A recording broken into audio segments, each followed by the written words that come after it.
On an ordinary day in 1991, a young man known by the initials JS went on a hike with 4 of his friends on the wooded outskirts of their small town. Everything seemed perfectly normal until JS began to feel a strange sense of familiarity, like he had been in this spot before. He couldn't shake this weird feeling, but thought nothing more of it. Little did he know that this was a sign of deadly things to come. Several hours after first experiencing that sense of deja vu, JS was found by the side of the road, covered in cuts and scratches, with his friends nowhere to be found. This is the story of SCP-939, an unforgettable monster that you'll never remember. There was no way for JS to know that the unsettling feeling he felt and the horrors that followed it were the result of an experiment conducted by the SCP Foundation, an experiment with deadly unforeseen consequences. JS and his friends were exposed to a substance known only as AMN-C227 as part of a series of tests performed by the SCP Foundation, intended to determine the effectiveness of this substance as a deliberate amnestic.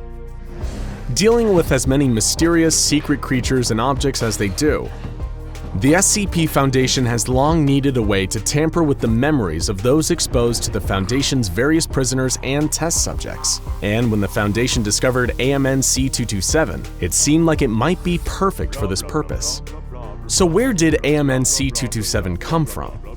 Over a year before the incident with JS and his friends, the SCP Foundation captured SCP-939. SCP-939 is a species of endothermic predators that live and hunt in packs.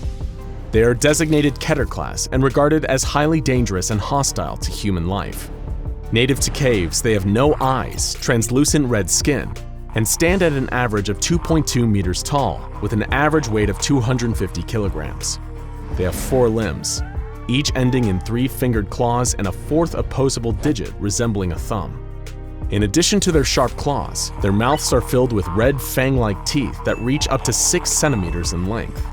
In place of their absent eyes, they have light-sensitive spots running along their backs, which are covered in spines believed to detect changes in air pressure and flow. In addition to their many other terrifying attributes, the internal anatomy of SCP-939 poses a biological mystery. These creatures have no circulatory system and no digestive tract. That's right, in spite of being predators seemingly acting on a need to feed, they have no stomach. Instead, when they eat, their food builds up in their respiratory system until its presence inhibits function, and then it is regurgitated.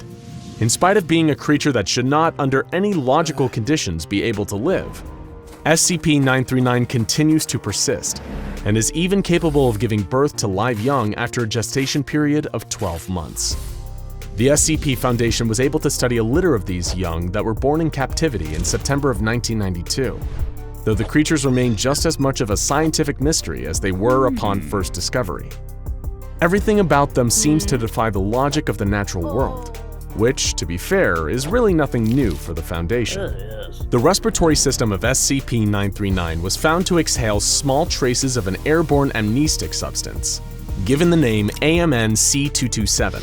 This compound blocks the formation of memories for the duration of exposure to it, plus a 30-minute period following the exposure, give or take a few minutes. It is colorless, odorless, tasteless, and completely undetectable in the bloodstream after only 60 minutes. AMN-C227 was approved for use as a Class C amnestic by the SCP Foundation in 1990, following some initial tests. However, after one particular incident involving a young man and his friends, the official use of AMN-C227 was suspended.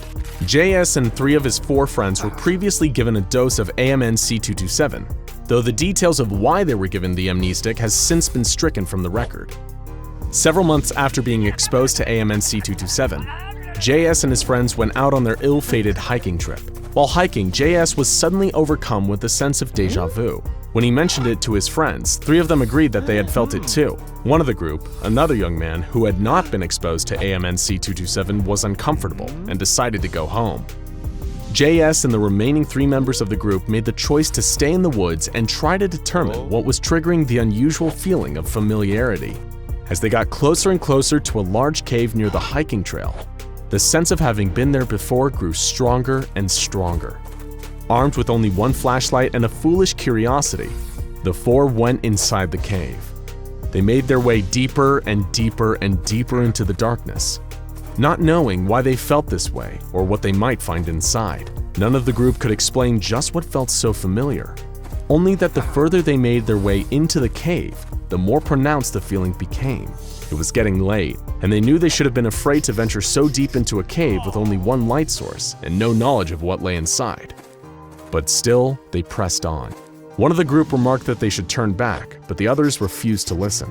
They wanted to know what they were getting close to, what was drawing them deeper and deeper into the cave. Unfortunately for them, they would get their answer. In the heart of the cave was a pack of SCP-939, waiting patiently for their prey to wander into their domain. There are no witnesses to account for what exactly happened to JS and his companions, but we can reasonably piece the events together from what happened after.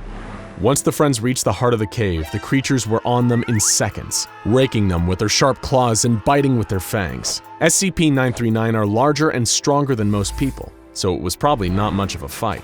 However, while his friends were being devoured, JS was somehow able to scramble out of the cave and make his way into the woods in search of help. Under the influence of the AMC-227 that had built up in the cave from the presence of the pack of SCP-939, JS lost a large portion of his memory of the event. He found himself on the side of the highway late at night, seriously injured and his clothes ripped. An officer found him there and asked him to stay still and remain calm until an ambulance could arrive. JS was still in a panic and attempted to run away from the officer, begging to be released so that he could get away. He babbled incoherently about the color red, screaming over and over again about the red, though when prompted, he could not explain what the red he was screaming about referred to. His friends were not with him. Just as the officer managed to calm JS, the ambulance arrived. Its flashing red lights sent him into another frenzy, and he attempted to escape custody, claiming that the red lights were going to get him. The official police report described JS as perhaps being under the influence of a powerful hallucinogen, that he was just having a bad trip, but the SCP Foundation knew better. The Foundation conducted an interview with JS about his experience, and determined that SCP-939 was certainly involved. As part of their cover-up effort, they strongly implicated JS in the disappearance and the death of his friends. He was convicted of manslaughter, though the bodies of his friends were never found. It is rumored that the SCP Foundation hired him on a prison work release program, and that he now works as a member of the janitorial staff at one of the Foundation's facilities. This incident led to the suspension of the use of AMN-C227, as it revealed some vital and disturbing information about the compound's side effects. After the exposure to AMN-C227, a person who found themselves exposed to it again would experience a sense of familiarity and felt compelled to investigate the source of this feeling. Essentially, anyone treated with AMN-C227 are not made aware of the existence and danger of SCP-939 would become a perfect victim, primed to be attracted to dens of SCP-939. It is likely that this side effect is not a coincidence, but rather a deliberate hunting tactic designed to attract prey that had somehow managed to escape. With no memory of their attack at the hands of SCP-939, this previous intended prey would find themselves drawn to the same den or even a new one, not knowing that they were walking back into near certain death. While the SCP Foundation suspended the use of AMN-C227 as a Class C amnestic, they did recruit a team of SCP field operatives to take advantage of this side effect. This team of operatives were deliberately administered a dose of AMN-C227 and briefed on its effects, as well as the dangers of following the feeling of déjà vu should it surface in the field. These infected officers were essentially used as bloodhounds, relying on any sense of unusual familiarity to sniff out new dens of SCP-939 so they could be captured and contained by the Foundation. As far as we know, this operation is still ongoing today. However, now that the Foundation has a sufficient number of specimens to study, additional dens of SCP-939 that are discovered are ordered to be immediately destroyed.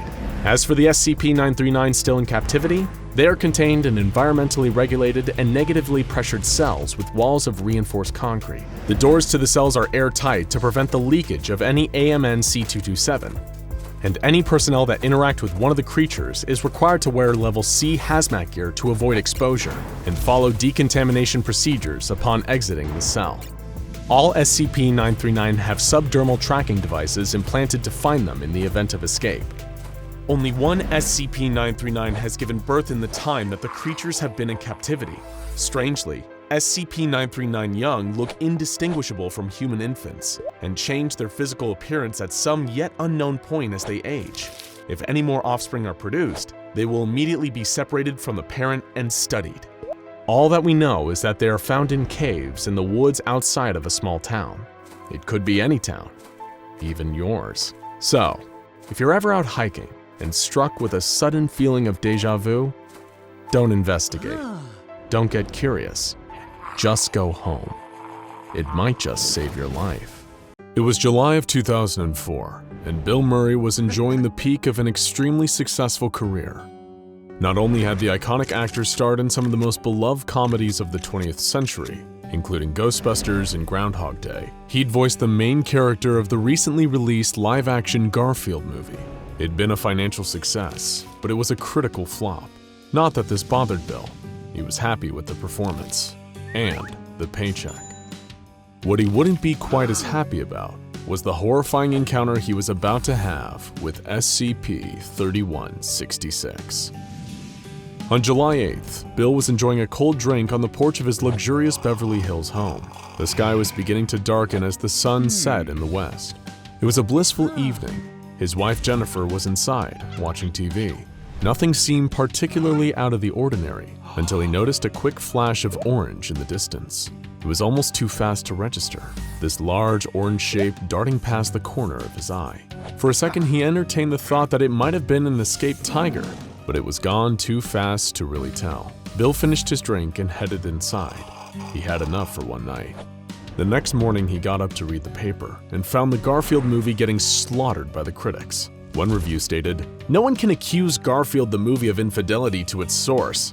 It faithfully conveys the banality of Jim Davis's cartoon." Another called it, "a film without energy and without spirit." He put the paper down and ate his breakfast.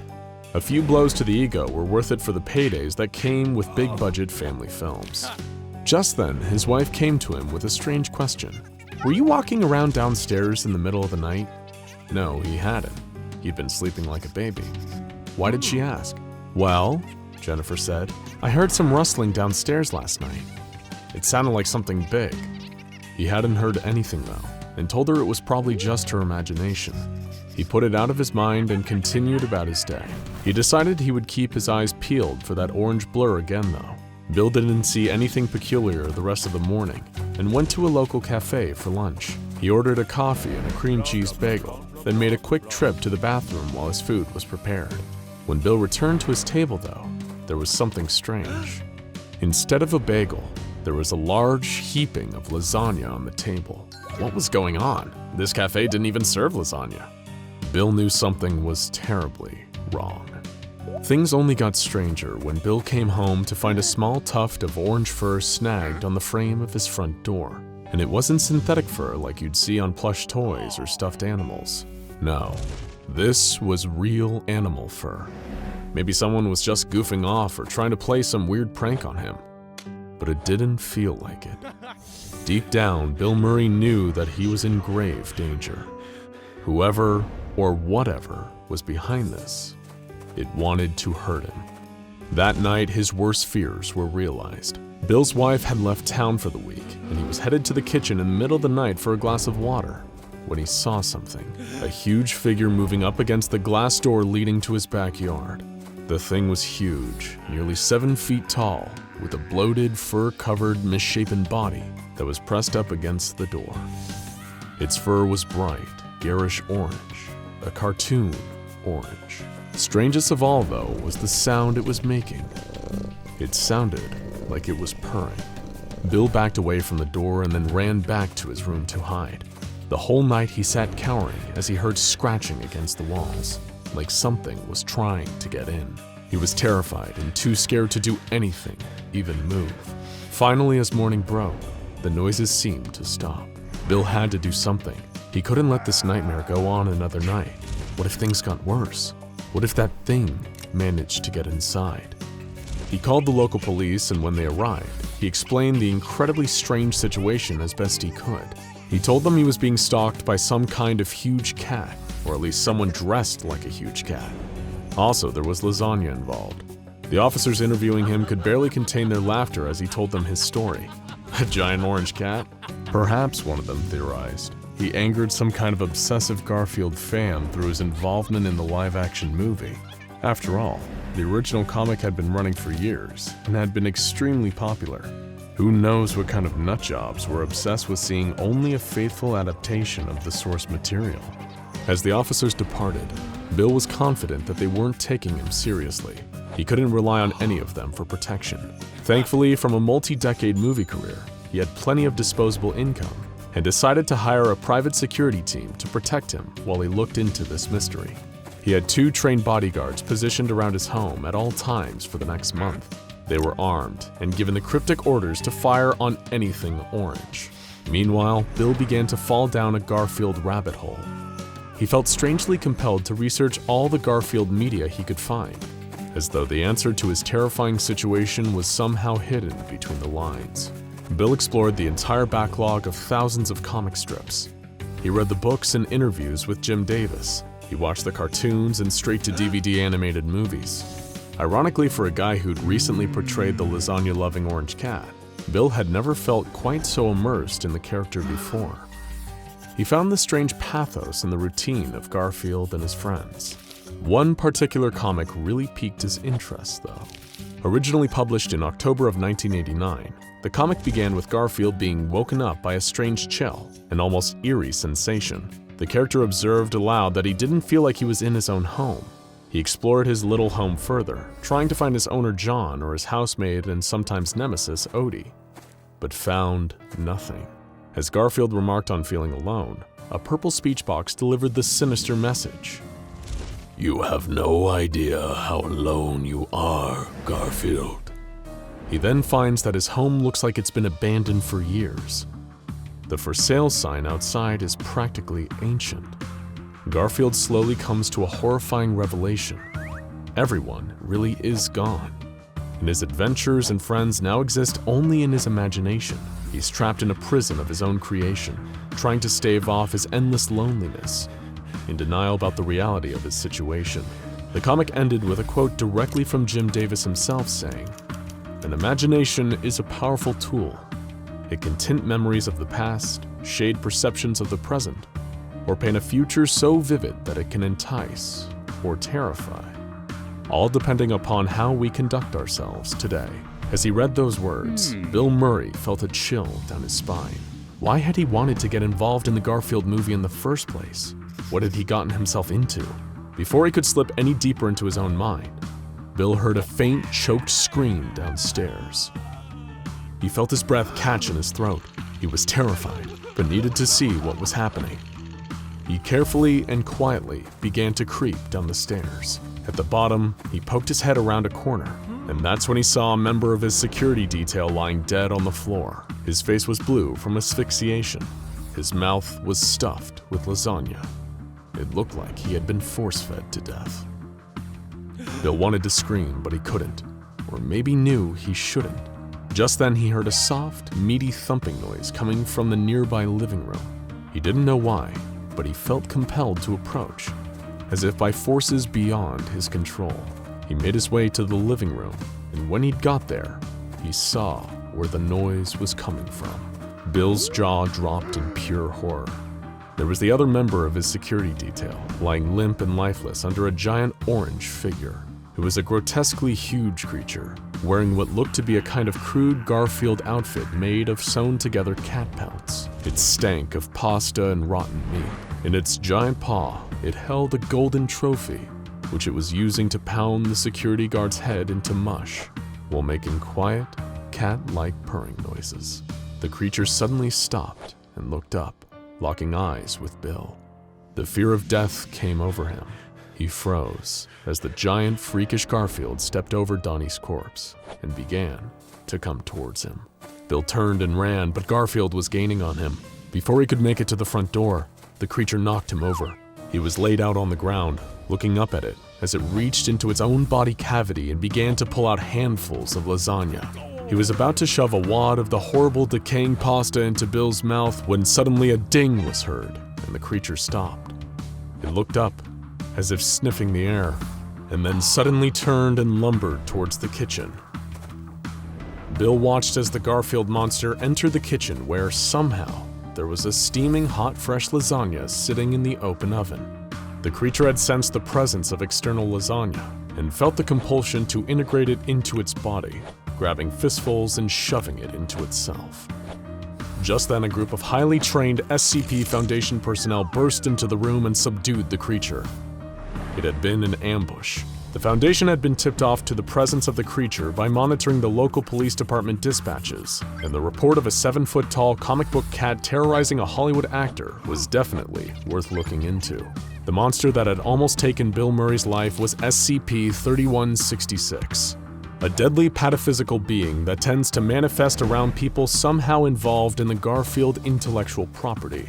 It appears whenever the public perception of Garfield falls out of favor, and because Bill had starred in the critically panned Garfield movie, he was currently at the very top of SCP-3166's hit list. Thankfully, he managed to survive his terrifying ordeal, and was administered amnestics by Foundation personnel so that he could return to his normal life. This frightening and mysterious creature has been around since 1989, appearing after the publication of the haunting Garfield comic that Bill had read that very night. It appeared in the office of United Media, who were the publishers of the Garfield comic strip at the time, and began wreaking havoc. Since then, the creature's manifestation has been a constant threat whenever Garfield loses its popularity or audience. As a result, the Foundation has spent years as the funding source behind all Garfield media, and even planting hypnotic mimetics into the comic strips to ensure that there is always a loyal fanbase. The fur is indeed real organic cat fur, albeit an unnaturally orange color, and instead of organs, the creature is filled with lasagna. Worst of all, though, is that testing has revealed that the meat in the lasagna is genetically identical to the flesh of Garfield's creator, Jim Davis. How did this thing come into existence?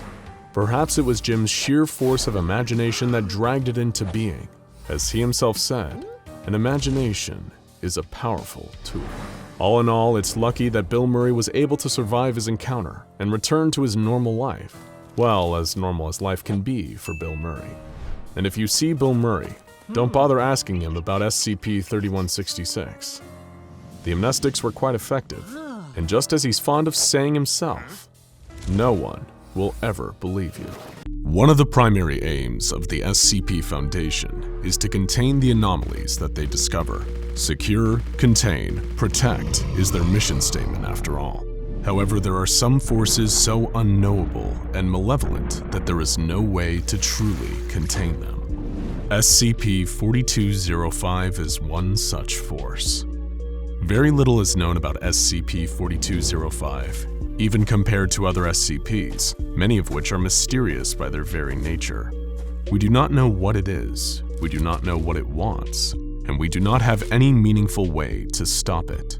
The best that can be done to protect yourself from it is to implement the few known preventative measures available and pray that it doesn't set its sights on you. The little information that exists on SCP-4205 was recorded by Wade Dalitz, a former junior researcher at the Foundation. He wrote the initial report on SCP-4205 on a computer, Terminal 4. Though his work was highly valuable and provided many previously unknown insights about the nature of the SCP, sadly his knowledge could not save him. The official entry on SCP-4205 was his final act before his death on December 11th, 1992. Before we get deeper into that entry and Wade's final day on Earth, it's important to understand what SCP-4205 is, or at least understand the little we know about what it is. 4205 is a Keter-class SCP, meaning that it's incredibly difficult or complicated to contain. It also shows extreme hostility toward all life. It is described as an amber-colored pair of human-like eyes, with the ability to appear spontaneously in windows, mirrors, or any other glass or glass-like surface. One of the reasons so little is known about these eyes is that anyone who sees them dies within seconds. Much like the mythical basilisk, the gaze of SCP-4205 is deadly and inescapable. The eyes only seem to appear to people who are alone in a room, and never in places where there's more than one person.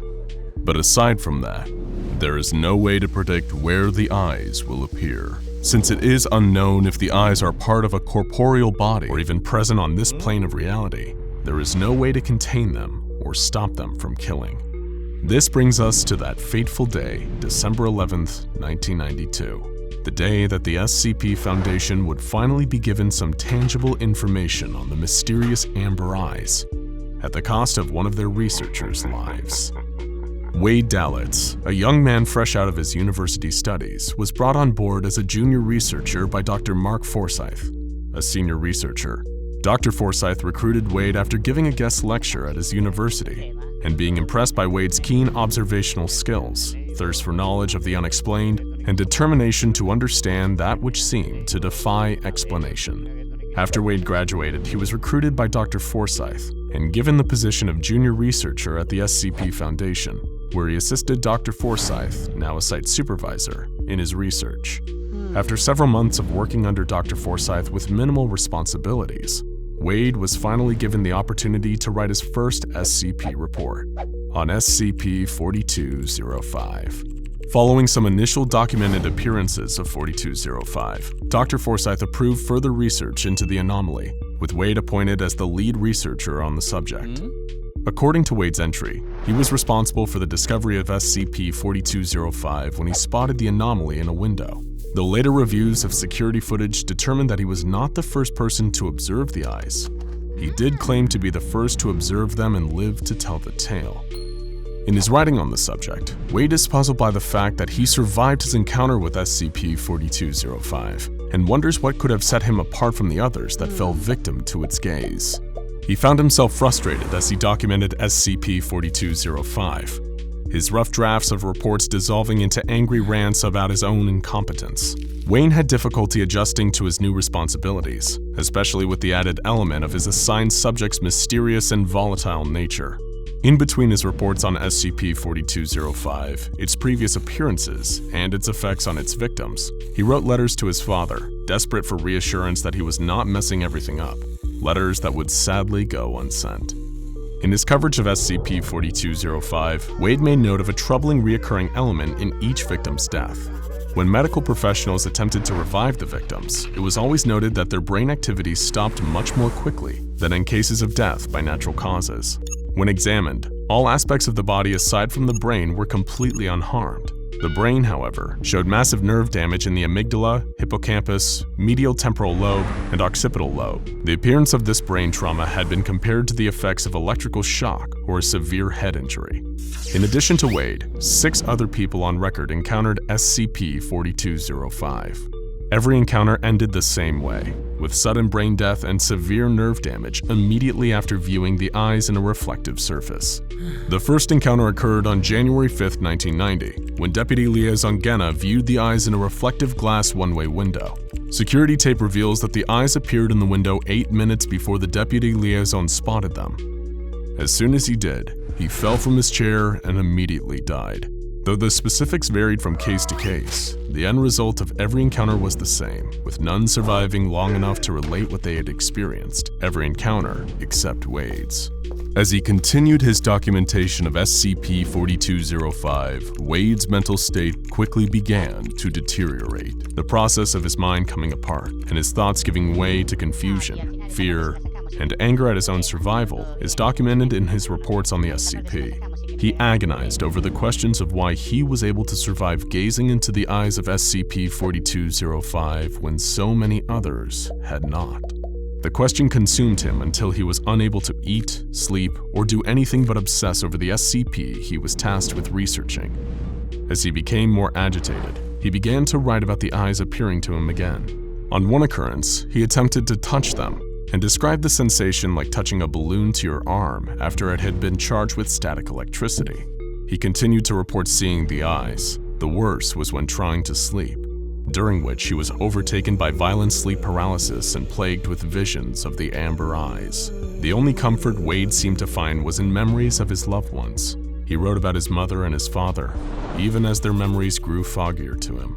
He also mentioned a man by the name of Theodore Quayle, who he claimed was a researcher at the Foundation.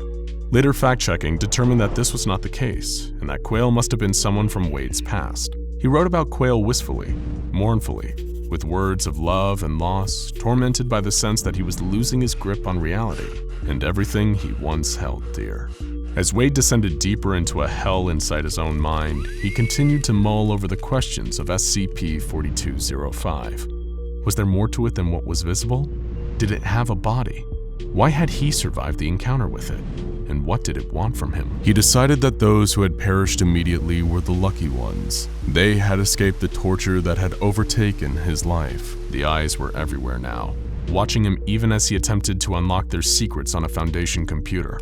He spoke to the eyes at one point, but refused to write down what they said to him.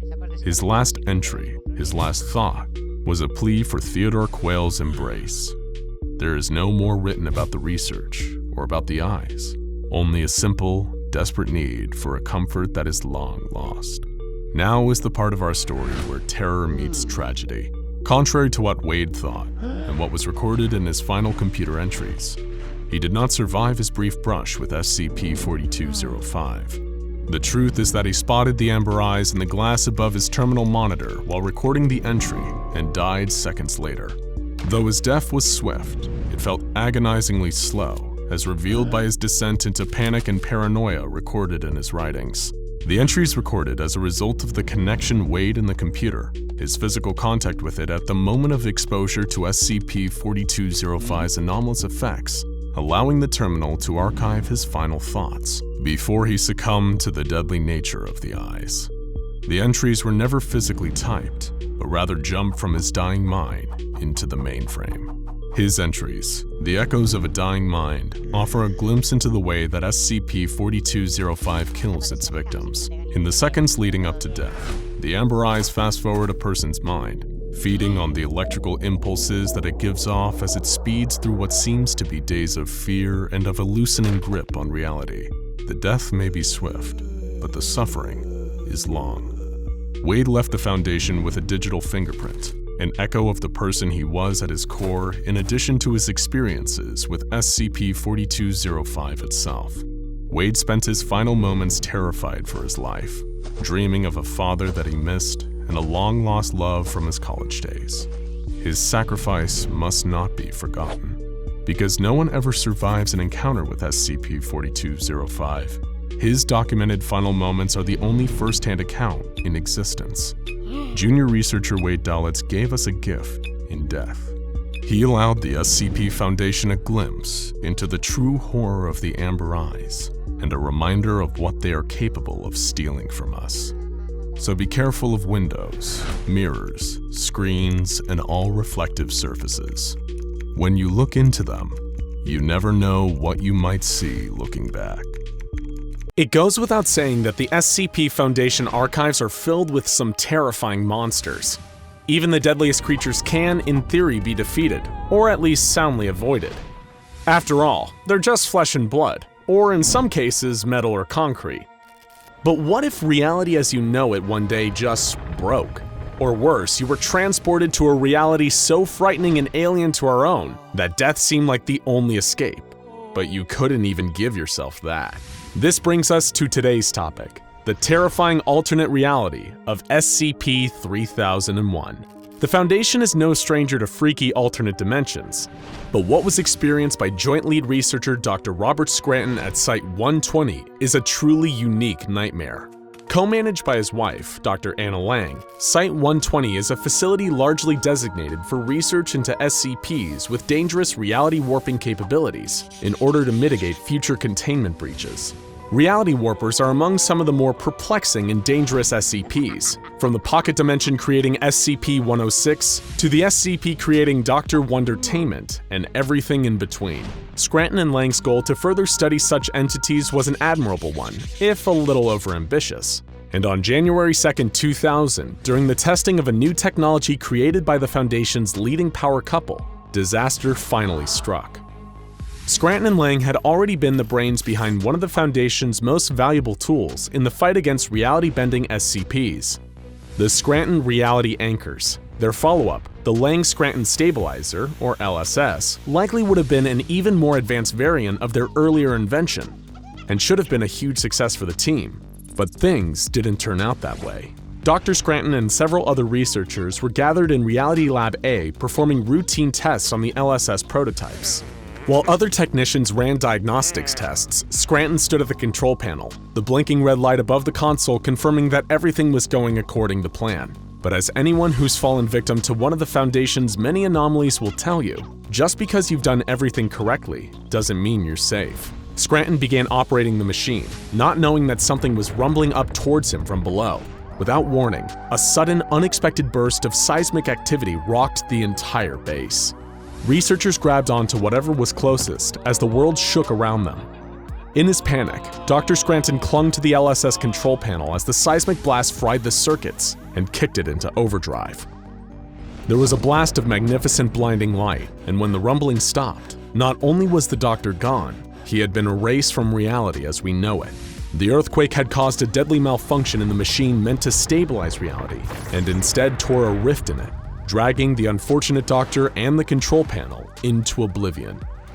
His wife, Dr. Lang, and the many researchers who idolized him were devastated by his unexpected demise at the hand of what should have been his crowning achievement. The one silver lining was that this reality-ripping event had almost definitely eliminated the doctor quickly and painlessly. As far as the Foundation and his loved ones were concerned, Scranton's death had been immediate and complete, a luxury afforded to few Foundation employees who die anomalous deaths. But sadly, that isn't how Dr. Scranton's story, or the story of SCP-3001, ends. No, this is where it all begins. How do we know all this?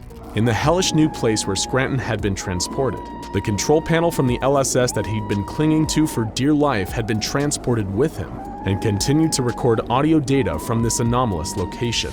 Not that Dr. Scranton realized it, not at first anyway. As far as he knew, he'd suddenly been transported into a pitch-black location. No sights, no sounds, no sense. True nothingness. At first, the doctor was confused. One second he was testing out his new technology, and the next he was quite literally nowhere. In spite of his current situation, the doctor was still an intelligent and rational man. He took a moment to compose himself, hoping that in time his eyes would adjust to the new darkness around him. But that moment never came. The darkness remained perfectly absolute.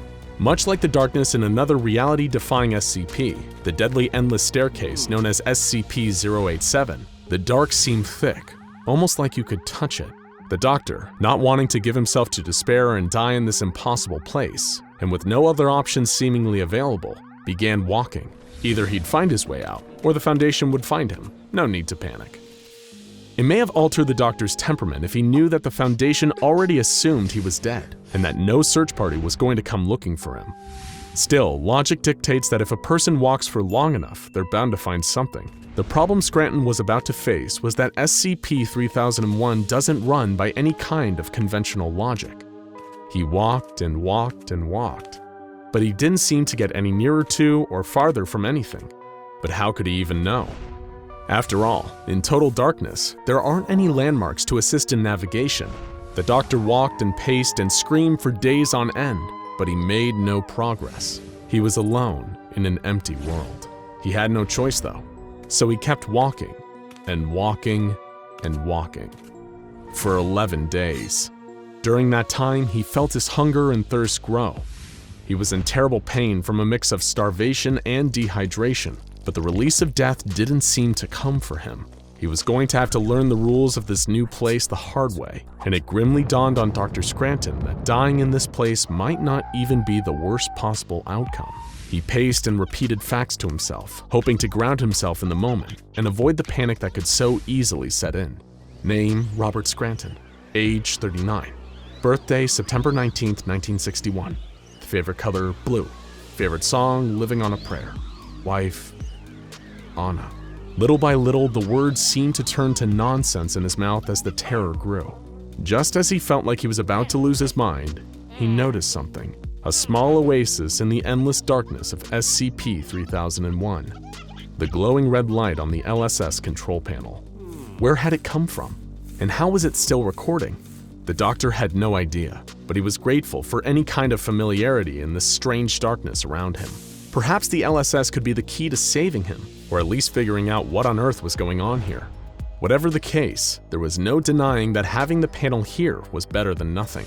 At least, when it was found, if it was ever found, then people would know what had happened to him. As the days passed and he continued to mysteriously survive, Dr. Scranton deduced that one didn't need food or water to survive continually in SCP-3001. The location had an anomalous effect on its inhabitants. As the days passed and turned to weeks of wandering in the darkness, Dr. Scranton further deduced that he was no longer in his home dimension. This was an entirely separate pocket dimension, much like the one possessed by SCP-106, but featureless, a perfect self-contained void. Now dimly illuminated by the red light of the panel, Dr. Scranton explored further into the void around him. He traveled for months on end, the pain of his deficiencies growing by the day, but found he was getting nowhere. All things considered, he wasn't even sure he was moving, or whether reality and darkness were swirling around him like a thick liquid.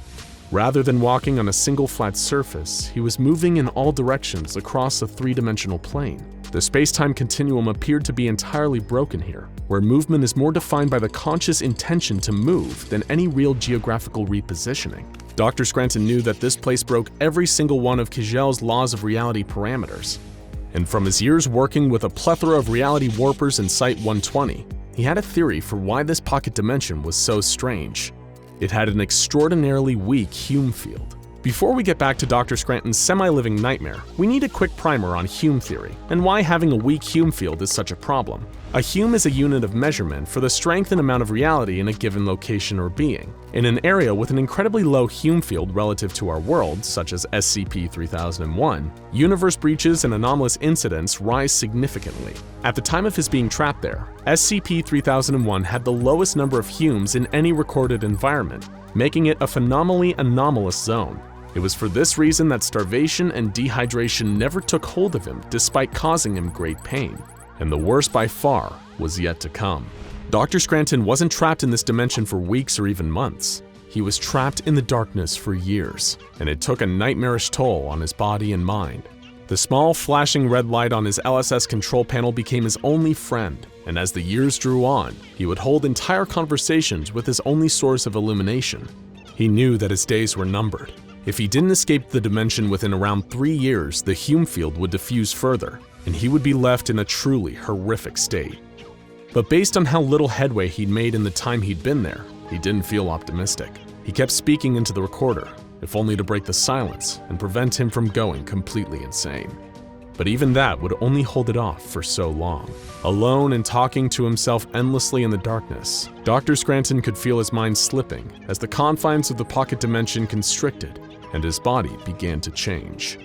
The low Hume field slowly diffused his physical matter, destroying the physical integrity of his body, but never being merciful enough to actually let him die. In his haunting audio logs, the doctor described his hands as diffusing and thinning out like spiderwebs. Over time, there was less and less of him, and what was left wasn't entirely human. As Scranton's Hume level lowered to equalize with that of SCP-3001, the lines between his body and the LSS control console began to blur in a twisted marriage of warped flesh and machine. The Lang Scranton stabilizer was anything but stable.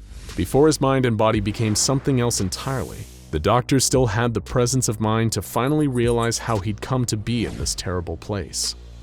The LSS had opened a wormhole known as a Class C broken entry into a paradoxical pocket dimension between layers of reality and taken him through it.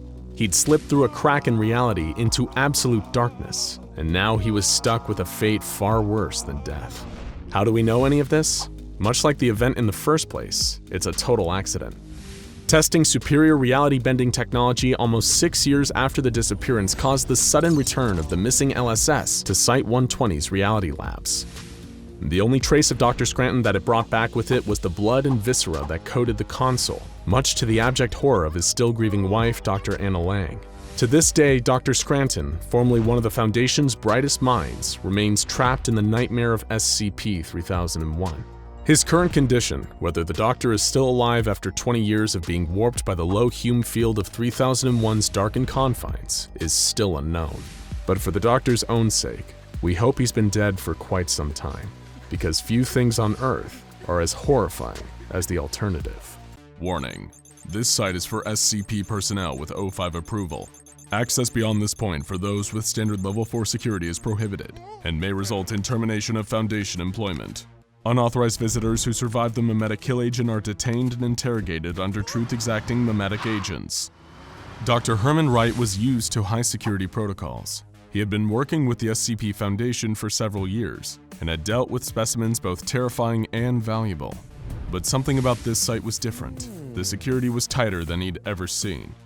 It had all seemed a bit too much for what looked like a run-of-the-mill warehouse in Alexandria, Egypt. The street seemed normal. It was surrounded by businesses selling food and clothes, and none of the locals seemed to give a second glance. But as soon as he was approved for access and entered the warehouse, it was a very different story. He looked into the cognitohazard testing screen, designed to cause psychic damage to anyone who hadn't been inoculated by the Foundation, and entered the large bunker. Automated guns lined the walls. He could see the outlines of trapdoors below him, and he was pretty sure the whole place was rigged to blow if a large-scale assault hit. The Foundation was taking no chance with whatever they had found in Egypt. What could they be keeping locked up below? As Dr. Wright walked through the long tunnel leading to the staircase, he could see a series of rules marked on the wall. No open flames allowed within SCP-4001. No firearms or bladed weapons allowed within SCP-4001. All writing utensils brought into SCP-4001 must be approved by a majority of the O5 Council. Violating these conditions could cause a CK-class restructuring scenario, or an XK-class end-of-the-world scenario. Dr. Wright's mind raced as he entered the massive antechamber and descended the staircase, but he wasn't prepared for what he saw. It was a library, the biggest library he had ever seen, with bookcases stretched as far as the eye could see. The library was far bigger than the warehouse looked from the outside, and Dr. Wright assumed it must be a disguise built on top of the much bigger, older facility that had been discovered by the Foundation. It wouldn't be the first time the Foundation found something that didn't conform to the laws of Euclidean geometry. SCP locations often played by their own rules. As Dr. Wright exited the staircase and walked up to the first bookcase, he could swear he heard rustling sounds among the shelves. Was something moving? He hadn't seen anyone walking the aisles when he descended the staircase, and he was pretty sure he was alone here, wasn't he? Making things stranger, a quick look at the bookcase didn't show any books he was familiar with. None had standard titles. In fact, they all seemed to follow a simple format. Each title a different individual person. All books looked the exact same. Same binding, same thickness, same number of pages. Was this some sort of SCP reference library? Suddenly, a hand slapped down on Dr. Wright's shoulder and his heart nearly jumped out of his chest. He turned to see a gray-haired man in an SCP lab coat extending a hand to him. Dr. Waylon Henricks, Chief Scientist in charge of testing at SCP-4001. You must be Dr. Wright. He didn't give Dr. Wright a chance to respond. Dr. Henricks didn't seem like the kind of man to be very interested in what others had to say. Yes. About time the Foundation sent me a new research assistant. I suppose you have a lot of questions? Dr. Wright was supposed to be a researcher, not an assistant. He didn't suppose it would do any good to point that out. When Dr. Wright tried to question what it was that he'd be researching, Dr. Henricks told him that it would be easier to show than explain. With that, he motioned Dr. Wright to a nearby table, where one of the countless identical books on the shelves was waiting. He nodded at the book, prompting the younger doctor to turn it over and read the title. He couldn't believe what he saw.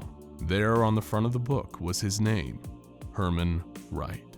Dr. Wright looked at his colleague in confusion, and Dr. Henricks motioned for him to take a look. It was written in a language that he had never seen before, but was somehow instantly recognizable and understandable. And the book really was about him. Every detail of his life had been written down in this volume, starting with his birth, containing details that no one but he knew. His whole life story was here. From his childhood to his education to his eventual recruitment by the SCP Foundation. But the book wasn't completed. The last line that had been written described his entry into the secured confines of SCP-4001 that very day. Dr. Henricks had a mad glint in his eye. Are you starting to understand? One for each of us. Every person who has ever lived, roughly 120 billion people since the dawn of man. Their lives all written down in these books. Every time someone is born, their book appears in this library, and their story gets written as it happens. The Foundation has been monitoring this site since the 1800s, but it's been operating much longer than that, since the dawn of recorded history. Dr. Henricks passed Dr. Wright another book. It was simply titled The Hunter, and it chronicled the life of a prehistoric man who spent his days searching for wild game. He lived 23 violent, monotonous years before his story ended abruptly when a saber-toothed tiger decided it was interested in the same mammoth he was hunting. This must have been one of the oldest books in the library. A book for every person on Earth. Dr. Wright could only imagine what the scale of this massive library must be. Dr. Henricks explained that mapping the library was a huge challenge, before producing a map from his pocket and laying it out on the desk. You're at base camp. This is where new births generate on the shelves, along with books pertaining to the first humans. If you want to track down specific books, you'll need to know where you're going. We've established base camps around the library to mark significant eras in human history with notable books. At each camp, you'll find generators, supplies, and beacons to light your way. If you're going back far enough, you could be traveling for days or even weeks. Dr. Wright was fascinated by this bizarre location, containing the sum total of human experience within its massively expanding walls. But there was one thing he couldn't figure out. Just why was this seemingly harmless location featuring constantly changing books the most securely guarded SCP he had ever encountered? Dr. Henricks knew he was referring to the extensive rules he must have seen as he entered. The elder doctor reached into his pocket and said, "Let's just say that around here, the pen is mightier than the sword." He pressed the pen into Dr. Wright's hand and flipped open the back page of his book. It was blank, the rest of his story waiting to be written. What's something you've always wanted in your life, Dr. Wright? Think literally. Why not put it in your book or remove something you've always wanted gone? Slowly, Dr. Wright thought back to his teenage years and recalled an injury that he suffered in a mugging that damaged his leg and left him with a limp. He nervously used the pen to scribble out the words and sentences describing the event. After a few seconds, he felt a headache and suffered from a slight nosebleed. After that, the limp and pain from the injury was gone, and he could no longer recall the event. You see, Dr. Wright, that's the secret of SCP-4001, Dr. Henricks said with a mad gleam in his eye. This library doesn't just let us read the history of humanity. It lets us write it. That's why you're here, to test the limit of this power and see what this library can do for the Foundation. Dr. Henricks soon provided Dr. Wright with footage of some of the many tests conducted in the library, and what Dr. Wright saw amazed him. The books could rewrite the laws of nature with alarming speed, as some unfortunate D-Class personnel found out. D-0546 was brought into a room with a full head of hair. The D-Class personnel was instructed to scribble "lost all hair" into his book, and he soon started scratching his head as he rapidly started shedding hair. After less than 2 minutes, the man was completely bald. D-0567, a young woman who had been brutally injured when attacked by an escaping SCP, was bedridden and would never walk again, according to all the Foundation doctors. As the D-Class personnel used a pen to scribble over the line in her book describing her injury, Dr. Wright watched as she suffered a minor nosebleed and then sat up, getting out of bed as if she had never been injured and no longer remembered being attacked. Dr. Claire Williams, a Foundation researcher sick with cancer, wrote into the book about curing her symptoms, and then addressed the camera explaining that this was her third time altering her own book. Her lymphoma symptoms had returned after several months and 2 years, respectively, but it seemed that as long as she continued to make changes to her book, then she could keep the cancer at bay indefinitely. But not all the tests ended with positive results, as Dr. Wright moved on to another selection of tapes labeled mortality tests. A D-Class personnel who was given a fatal dose of drugs and then had their death erased from their book 45 minutes later miraculously returned to life, but showed significant cognitive deficits after. Another D-Class, an older woman killed in a containment breach, had her death erased from the book, but came back deeply disturbed. She survived 15 days in containment, repeating, "Send me back, let me go," over and over again before committing suicide.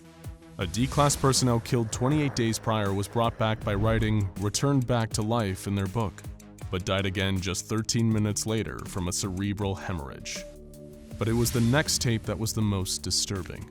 It documented a new book that was written by the Foundation, depicting the life of a fictional man down to the slightest detail. It was carefully placed in the correct position in the archives, resembling all the other books.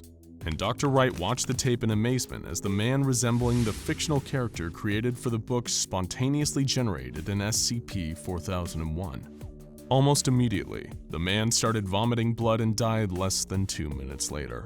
The book carefully described all the things he died from and stated that this was exactly as it was supposed to be.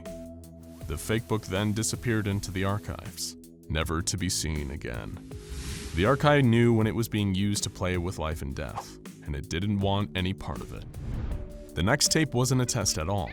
It was a video interview showing a Greek-speaking scientist speaking with an ancient-looking old man, found living in the archive slowly after its discovery by the Foundation. The man, who described himself as the Watcher of Alexandria Eternal, believed he was keeping the archive safe from the Roman Empire and the other invaders. He was unaware that thousands of years had passed since his watch began.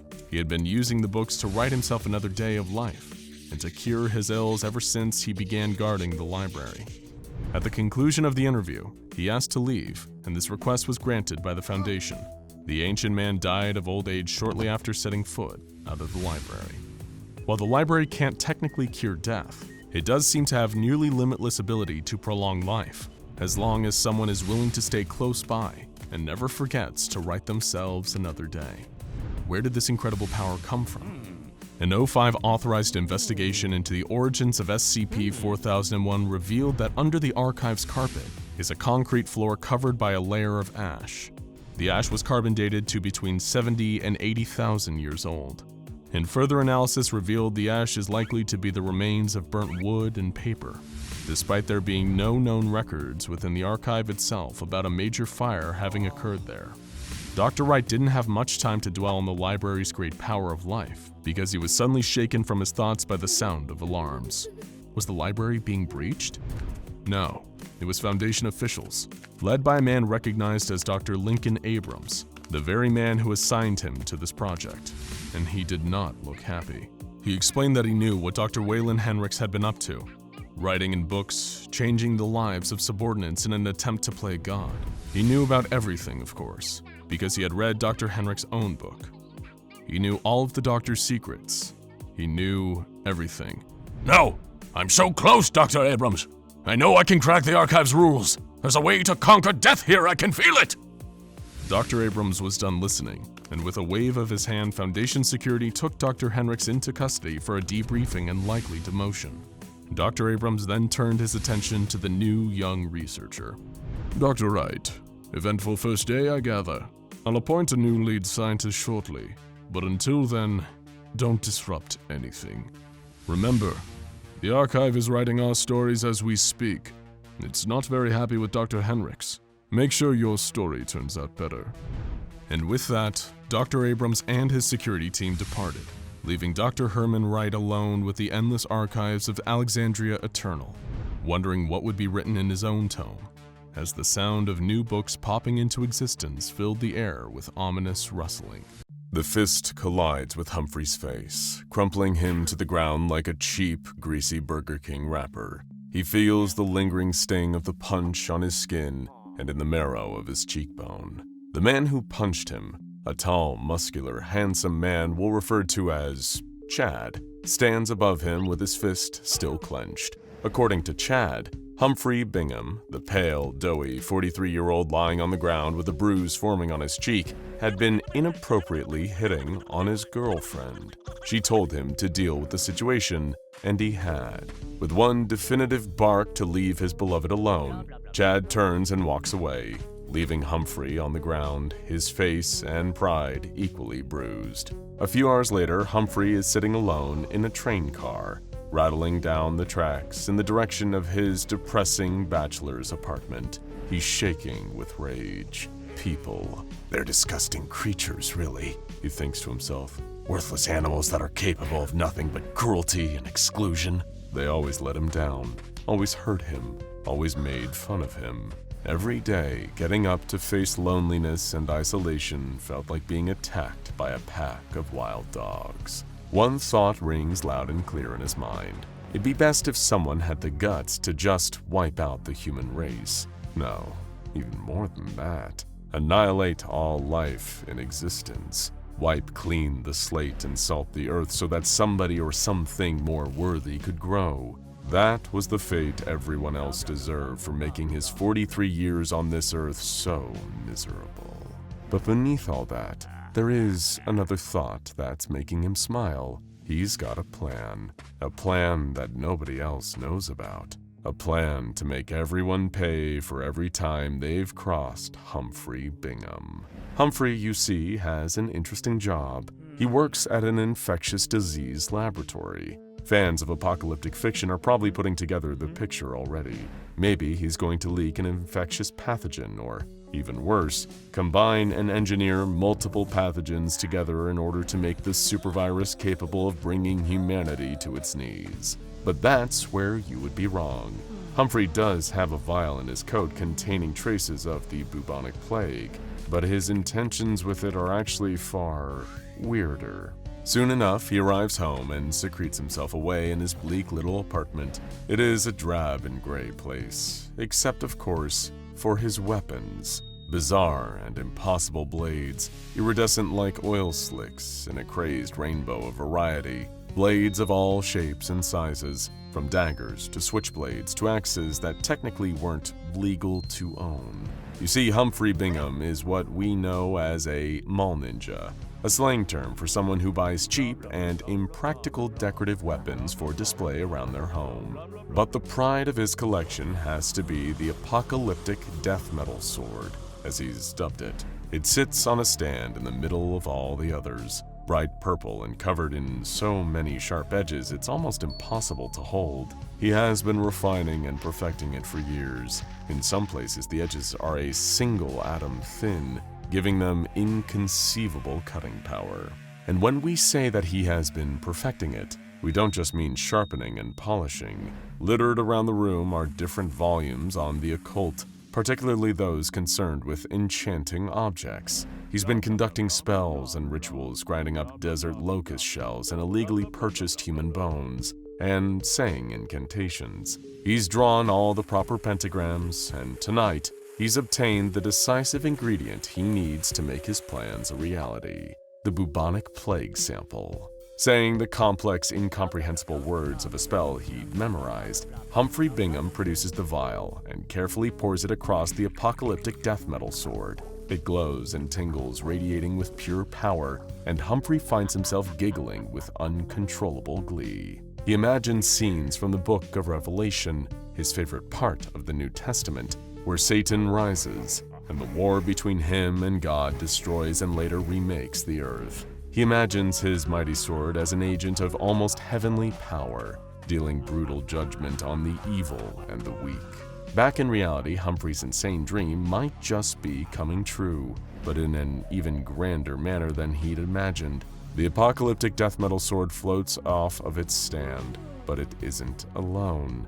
3 other smaller swords from his collection also rise up, the weapons that had been practiced for all of his experiments. It seems they'd been a success. A terrible, rousing success. But Humphrey's dreams quickly turn into a nightmare as the enchanted swords begin to fight each other. But it isn't some free-for-all battle royale. All the smaller swords are teaming up against the apocalyptic death metal sword, and the smaller swords are losing as the wildly flailing death sword slashes them into tiny fragments of metal. It is an act of rampant swordicide, and Humphrey can only stare on in horror. Though the rampage is nowhere near over, when the lesser of the swords are no more, the apocalyptic death metal sword flails insanely as though battling invisible monsters. Already it's far beyond Humphrey Bingham's control, but there is a method to this madness, a method that Humphrey himself is literally unable to see.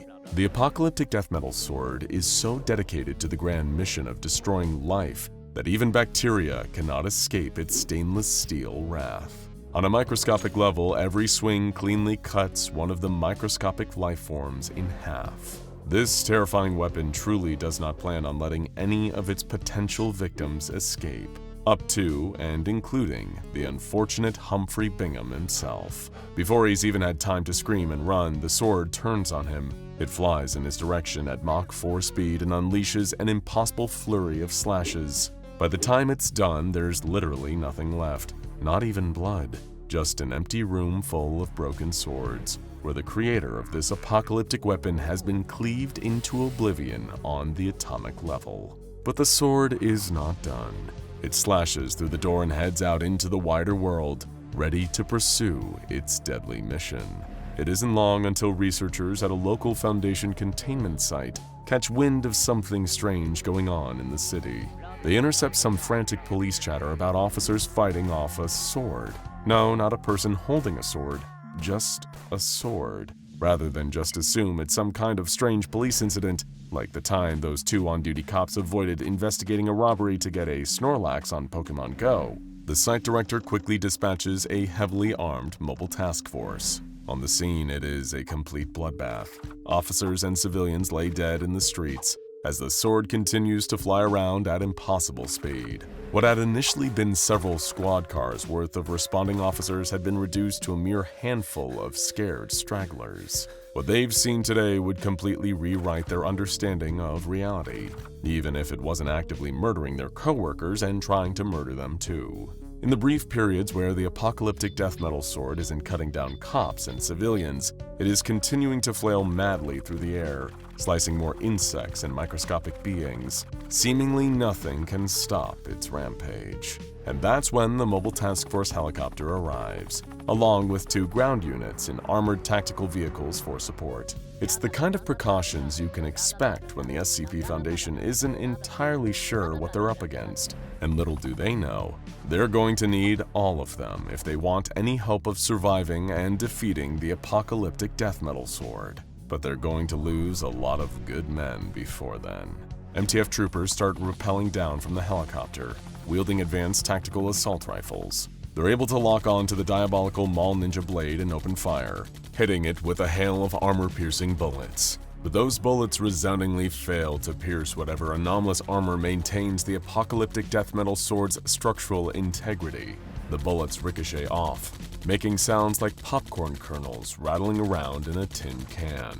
The blade's counteroffensive would be a lot more effective. It locks on to the most dangerous target first, perhaps out of pure bad luck on the part of the MTF squads, the helicopter pilot. The sword flies for him faster than he could possibly move his vehicle out of its path. It skewers the cockpit, traveling straight through his chest and out the other side of the helicopter. The vehicle consequently spins out and explodes, torpedoing its burning carcass down onto the street below. Things are starting to get interesting. As the other operatives pile out of the ground vehicles and start firing on the flash of deadly purple steel, the massacre continues. The sword flying through Foundation tactical armor like Play-Doh. Their bullets can't harm the device or even really slow it down. A frightening thought passes through the minds of one of the operatives. If this thing is left unchecked for long enough, it could blossom into an XK-class end-of-the-world scenario. There is no follow-up thought, though, because the sword passed through his mind moments afterwards, leaving him cold and dead on the ground. As the battle rages on, victory clearly on the side of the apocalyptic death metal sword, the eggheads back at the nearest Foundation containment site are screaming to think up of a contingency plan. An entity wielding a weapon is easily enough to kill or at least disable, but a weapon without an entity that still keeps on attacking feels almost impossible. They're desperately trying to collect information about the anomalous item from the field, but anytime one of the operatives is able to radio back, they're killed by the sword before they can impart any useful information. All that's left to try is the nuclear option. Thankfully, not literally. When conventional teams fail, they have certain experimental mobile task forces, namely Mobile Task Force Omega-7 Pandora's Box, and one particular member of that team who has expertise in that area, SCP-076-2, Abel, the Immortal Warrior. Years before the incident of mass killing that would cause the team to be disbanded, while the apocalyptic death metal sword did its thing, the rest of the team was being dispatched to fetch Abel out of cold storage. The second that this terrifying tattooed warrior is told that he'll be up against another blade, He's chomping at the bit. He's dragged into a high-speed helicopter and taken to the scene as quickly as possible, fitted with an earpiece so he can tell exactly what he learns about the apocalyptic death metal sword over to Mission Command. Abel agreed on the condition that he could go all out on his enemy.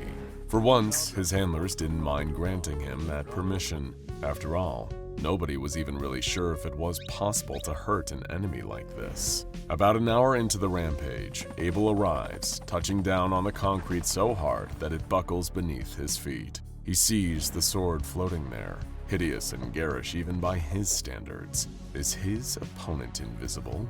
It doesn't matter. He'll slay them all the same.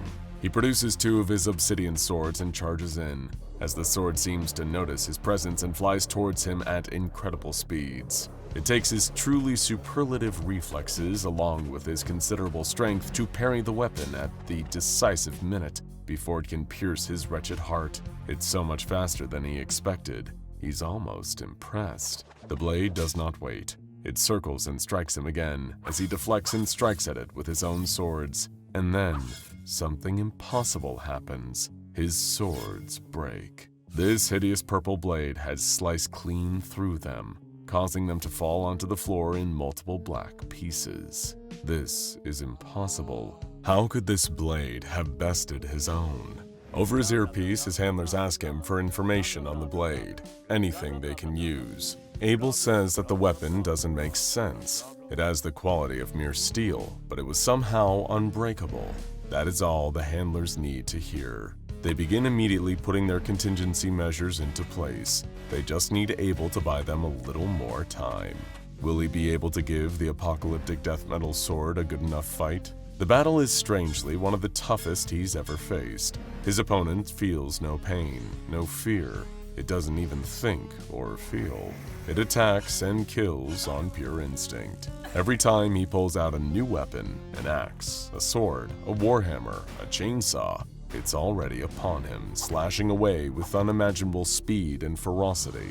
It matches his own, as every parry is met with a perfect counter parry. He's now getting to grips with the fact that his opponent isn't holding a weapon. His opponent is a weapon. But he still refuses to let this be an easy fight. He summons a huge obsidian broadsword from the space between spaces and lunges in, clashing blades with the edges of the apocalyptic death metal sword. He feels its strength and its speed, its desire to deal death to everything. It was pure, it was glorious. When the Foundation reinforcements arrive, Abel is dead. Don't worry, he'll get better, with the apocalyptic death metal sword sticking out of his chest. After finding out that the sword is made of steel, the Foundation operatives were able to devise a powerful electromagnet, one capable of getting this unruly weapon of mass destruction under some semblance of control.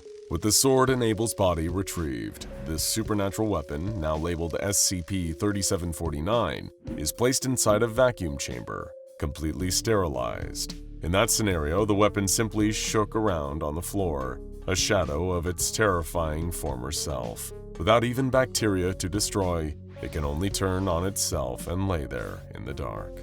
Another dangerous anomaly secured, contained, and soon to be protected. A textbook case for the Foundation's central mission. These days, SCP-3749 sits inside a fitted, hermetically sealed chamber full of kinetic gel, designed to suppress its constant urge to slash and stab any and all life. If ever that seal is broken, we just hope you're nearby, or in the very brief period you'll still be alive, you may learn firsthand what it feels like to be sushi. In that regard, the miserable legacy of Humphrey Bingham is, unlike the man himself, alive and well. Burning neighborhoods, strings of horrific axe murders, a burger joint selling human flesh, and only one question.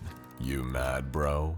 Fans of internet memes from the mid-2000s might remember one inescapable image commonly known as Trollface. Trollface and his trademark grin symbolized mischief and troublemaking, and generally making the world a more chaotic place. Over time, as is often the case on the internet, new variations on the image began to spring up as users created their own spin on Trollface. At first, it was all relatively harmless, but then again, this is the internet. nothing online stays harmless forever. Over time, more sinister variations on Trollface began to surface, memes consisting of joke instructions that took a dark, destructive turn. This new spin on the Trollface quickly became known as Trollge, and often featured disturbing content presented in a joking, prankster format. Still, not something to be too concerned about. Just standard edgy posting, trying to get a reaction by shocking people. Right? Not exactly. On December 24, 2020, in Melbourne, Australia, a college student named Lee Miller received an early Christmas present from her classmate and ex-boyfriend, Peter Whitkins. The two had parted on relatively good terms, and she was glad to receive a gift from him. When she opened it, she was delighted to see that he had purchased her a jar of expensive French facial moisturizer, one she had been interested in trying back when they were together. As she prepared to do her skincare routine that night, she thought about how thoughtful the gift was and how sweet Peter was. Maybe she'd made a mistake breaking things off. Maybe after the holidays, she could reach out and see if they could give things another shot. As she unscrewed the jar of moisturizer, she didn't notice that its color and smell seemed just a bit off. She just dipped her fingers inside and began to apply the cream to her face. All of a sudden, she realized what a horrible mistake that was. Her face began to burn, her skin screaming out in a pain like none she'd ever felt before. She screamed, clawing at her face, desperate for a way to make it stop. Neighbors heard the screams and called emergency services. When paramedics arrived on the scene, her condition had gotten even worse. They restrained her, sedated her, and took her to the hospital for treatment. The face cream was brought in for testing and was found to have been tampered with. It had been spiked with gimpy, one of the world's most excruciatingly painful plants. Peter was promptly brought in for questioning, but refused to explain why he had done it. He was charged with assault, and officers inspected his home for anything that might suggest a motive. On his computer, they found the most recent post he had read before, presumably committing the crime. It was a Trollge meme, formatted as a comic, and it read, "Want to get back at your girlfriend? Step 1. Find out her favorite facial cream. Step 2. Procure the facial cream. Step 3. Obtain utricant plant. Use gloves. Step 4. Blend the leaves with the cream, then repack it. Step 5. Give girlfriend the gift." The meme contained a 6th step, but it was redacted in all official records for reasons that will soon become clear. This incident caught the attention of the SCP Foundation, who swiftly looked into the meme as a potential anomaly. As they were conducting their investigation, it happened again. Another Trollge meme, another horrible crime with an inexplicable motive. On December 28, 2020, in Banda Aceh, Indonesia, 15 terminally ill patients were found dead in their hospital beds. That wouldn't necessarily be cause for alarm, given the nature of their conditions, except for the cause of death. The patients did not pass away due to their illnesses. Instead, each and every one of them was killed by carbon monoxide poisoning.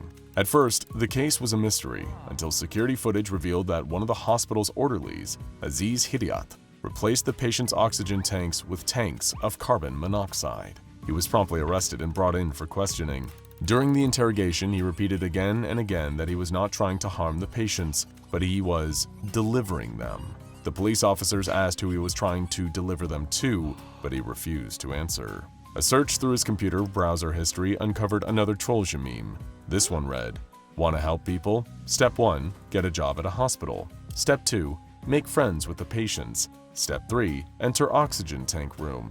Step 4. Replace tanks with carbon monoxide. Step 5. Release them from their defective vessels." The SCP Foundation had been in the process of formulating a hypothesis, but now it was confirmed. These variations on the Trollge meme contained a cognitohazardous switch that would cause a reader to carry out the acts described in the comic. The switch appeared to specifically be contained in the conclusive line, hence its removal from all official records of any identified anomalous memes. An estimated 0.25% of those exposed to an anomalous meme would be affected by this cognitohazard. The phenomenon was given the designation SCP-6661, and the memes themselves SCP-6661-1. These first two incidents were nicknamed the Pretty Girl Incident and the Sleepy Time Incident, respectively. Several other notable incidents occurred following the discovery of SCP-6661. On January 20th, 2021, the Harvester Valley incident occurred. Oliver Desjardins of Alberta, Canada packed his bags full of camping supplies, fresh drinking water, a flashlight, and an axe. He kissed his wife and children goodbye, and he drove out to the local tourist campground. After darkness fell, he left his tent, axe in hand, and walked from camp to camp, slaughtering anyone he came across. He managed to kill 10 people and injure 14 before he was killed by the authorities. Everyone who knew Oliver was shocked, saying he had no history of violent behavior. He wouldn't even kill a spider when he found one inside. His wife gave the authorities permission to examine his internet activity, and sure enough, they found a Trollge meme left open.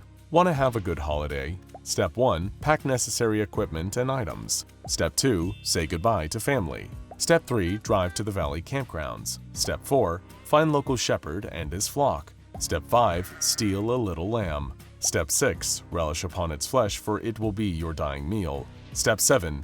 Data expunged. After reading the meme, the Foundation determined that a nearby farmer was indeed missing one of his sheep. The bones of the missing sheep were later discovered near the campground where the attack took place. This new finding suggested that the cognitohazardous effects tended to result in a largely literal interpretation of the given meme's text. Oliver himself could not be questioned about his actions due to his death on the scene, so there were no more answers to be uncovered in his case. On February 16, 2021, in Bratislava, Slovakia, a man named Josef Prochaska began displaying unusual behavior at around 0200 hours. He drove through his neighborhood in his water truck and began using it to spray kerosene upon nearby buildings throughout the area. The sound and the smell woke several neighbors who attempted to reason with Joseph and make him stop what he was doing. He ignored them as if in a trance and carried on with his task. Frightened for their safety as well as that of their clearly unwell neighbor, they called emergency services to the scene.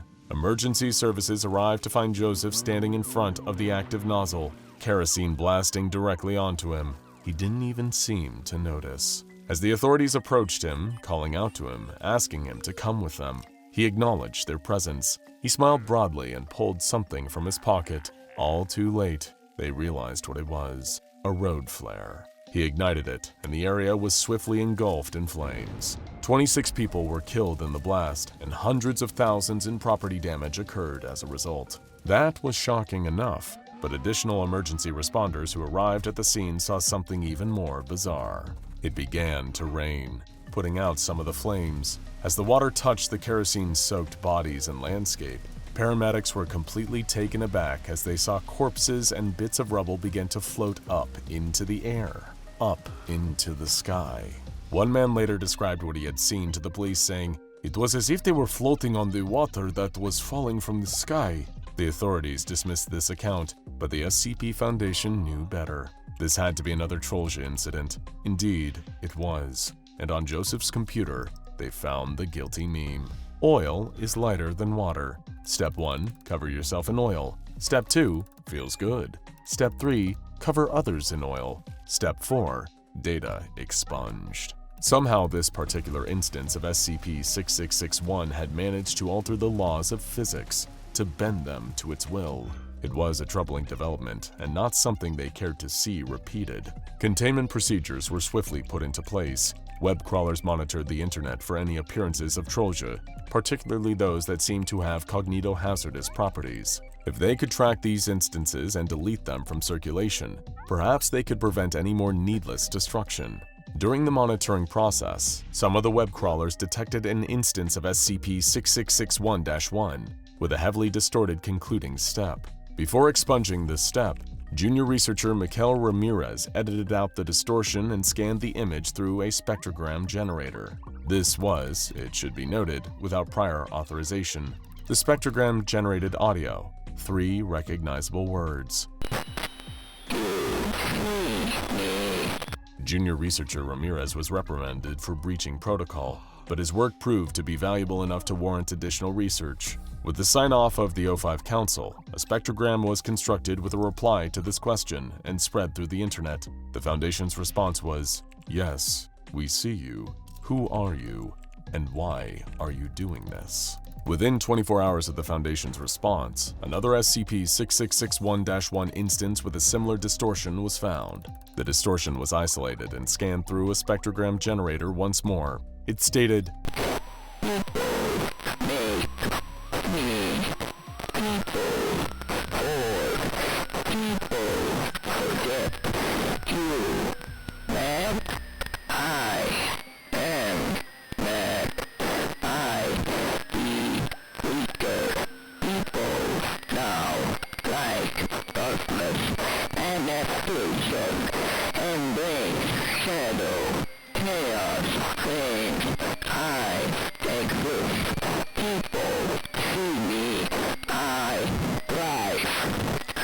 This revelation gave the Foundation a new theory on the nature of SCP-6661. The initial Trollface meme was so popular, so widespread and beloved, that the collective energy directed towards it created a thought form able to manifest via the meme. When Trollface declined in popularity over the years, the thought form became desperate to achieve the same relevance again. It gravitated towards darker subject matter, toward the shocking and disturbing in order to get attention. This resulted in the creation of SCP-6661-1, an opportunity for the thought form to feel seen again. When it does not feel seen, when it is not fed energy and attention, the thought form becomes weak and desperate. The cognitohazardous effects may not be deliberate at all, but rather an unfortunate side effect of this particular manifestation. An additional theory was proposed: the way to limit the effects of SCP-6661-1, to perhaps even eradicate it, is to make the original Trollface popular again. The troll must be fed. At first, the Foundation was reluctant to put this theory into practice. It seemed patently absurd to many of the higher-ups, but the percentage of susceptible individuals began to increase, and more incidents occurred. In July of 2021, residents of a small Virginia town began to go missing, one by one, until over a dozen people had mysteriously disappeared. There appeared to be no common link between the missing persons until one unlikely thread surfaced, tying them all together. Shortly before their disappearance, each person had eaten a meal at Billy's Burgers, the local burger joint. Police interrogated all employees, but no new information turned up. They checked security camera footage, but only one of the cameras at the small local business was operational, and it only captured the restaurant's main entrance. It was beginning to look like one more dead lead. That is, until one of the investigating officers heard his stomach rumble and decided to grab a burger and fries for the road. Back at the police station, the officer sat down to enjoy his lunch, taking a big, juicy bite out of his burger. Suddenly, he felt something hard crack against his tooth. He reached into his mouth and fished it out. At first, he didn't believe his eyes, but sure enough, there was a human finger bone. He hopped back in his police car, drove back to Billy's Burgers, and demanded to investigate the kitchen. There wasn't anything out of the ordinary right away, but he trusted his gut and the bite of the burger that he had almost put it in. He confiscated the freshly ground meat and had it analyzed. The results came back, and his stomach dropped. It was human. Once more, the police officer drove back to the burger joint. This time, his lights were flashing, his siren was blaring, and he was ready to make an arrest. When he arrived, the place was eerily quiet. All the lights were off. He drew his weapon and crept toward the back, where he found the fry cook, Jeffrey Toombs, operating the meat grinder. Next to the machine, he could make out bloody scraps of employee uniforms, and suddenly realized why the place was so quiet. Jeffrey was making his coworkers into burgers. He arrested Jeffrey and brought the young man into custody. All he would say over and over again was, I made them better. The SCP Foundation caught wind of this horrifying case and arrived to conduct their own investigation. They found another cognitohazardous meme. This one read, "Everyone loves burgers. Step 1, get job at a burger place. Step 2, improve on the recipe. Step 3, source your own meat. Step 4, profit. Step 5, expunged." The Foundation attempted to interrogate Jeffrey as well, but he was still not forthcoming. He did say one thing, however. He requested that for his dying meal in prison, he be given a burger. After this incident, the order was given. The Trollface experiment would be carried out. A team of researchers, sociologists, and statisticians was assembled and asked to design images and media involving Trollface, now designated SCP-6661-2. The images were then disseminated across the Foundation intranet, attempting to saturate the media with this mimetic agent until it achieved a status colloquially known as dank. This team was designated Task Force Hexa-9 Meme Machine.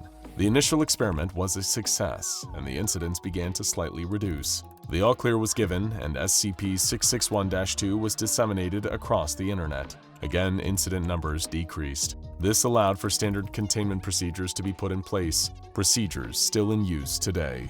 The Foundation has established a think tank to observe the trends and popularity of SCP-6661-2. If its popularity declines, the think tank will evaluate the best course of action to take. SCP-661-2 based mimetic agents are to be spread across various social media sites and the internet at large, as well as the Foundation intranet. Foundation web crawlers must consistently scan the internet at large for instances of SCP-6661-1 and look for active SCP-6661-1 events. If any instances are found, the concluding instructions must be redacted whenever possible. Any personnel that is going to deal directly with SCP-6661-1 must be mimetically inoculated before being assigned to the anomaly. Oh, wait, it seems as though there's one more mimetically infected comic. Let's see here. Want to see the best videos on YouTube? Step 1, log on. Step 2, find SCP Explained. Step 3, subscribe. Step 4, ring the bell. Step 5, redacted. The SCP Foundation does their best to live up to their famous namesake. They secure and contain anomalies and monsters from all around the world, or sometimes even off-world, and protect the public from the dangers that these strange entities might pose. However, despite their efforts to maintain security and keep their subjects under lock and key, there are sometimes creatures so clever, so devious, and so determined to escape their captivity and wreak havoc on the world that even the SCP Foundation struggles to keep them from getting free. One example is SCP-035, or the Possessive Mask. SCP-035 is one of the most dangerous test subjects in SCP Foundation custody, and its mere presence at the Foundation has resulted in untold damage, death, and destruction. It seems innocent enough to the untrained eye. The mask, which resembles a classic white porcelain comedy mask, though it occasionally changes its expression to tragedy, has been in existence since at least the 1800s. In the late 19th century, the Foundation discovered the mask in a sealed crypt beneath an abandoned home in Venice. It is unknown how it got there, or how the Foundation knew to look for it. If there was ever an explanation for its discovery, it has long since been removed or redacted from the Foundation's archives. You're probably wondering, how can a simple mask leave multiple seasoned Foundation employees dead? Well, like everything at the SCP Foundation, this mask is not what it seems. There is a reason its classification is Keter, a designation that refers to an entity that's excessively difficult to contain, and it couples this difficulty with a pronounced hostility towards human life, and the ability to cause widespread destruction in the event of a containment breach. These are the qualities that the poor unfortunate souls assigned to guard SCP-035 would come to understand all too well. The Possessive Mask is a parasitic entity, constantly seeking out a host willing to put it on. Any human being in the mask's proximity experiences a sudden, unexplainable urge to put it on, and once they do, there's no going back. SCP Foundation research has determined that once a host has put on the mask, their brain waves are replaced with an alternative pattern, this one coming from the mask, rendering the host effectively brain dead. Once the host's brain function has been eliminated, the mask takes over, piloting their body and even speaking through them. However, the mask can only occupy a host for a small amount of time before the body begins to decay and decompose, eventually rotting away completely, leaving nothing but desiccated flesh and bones where there once was a person.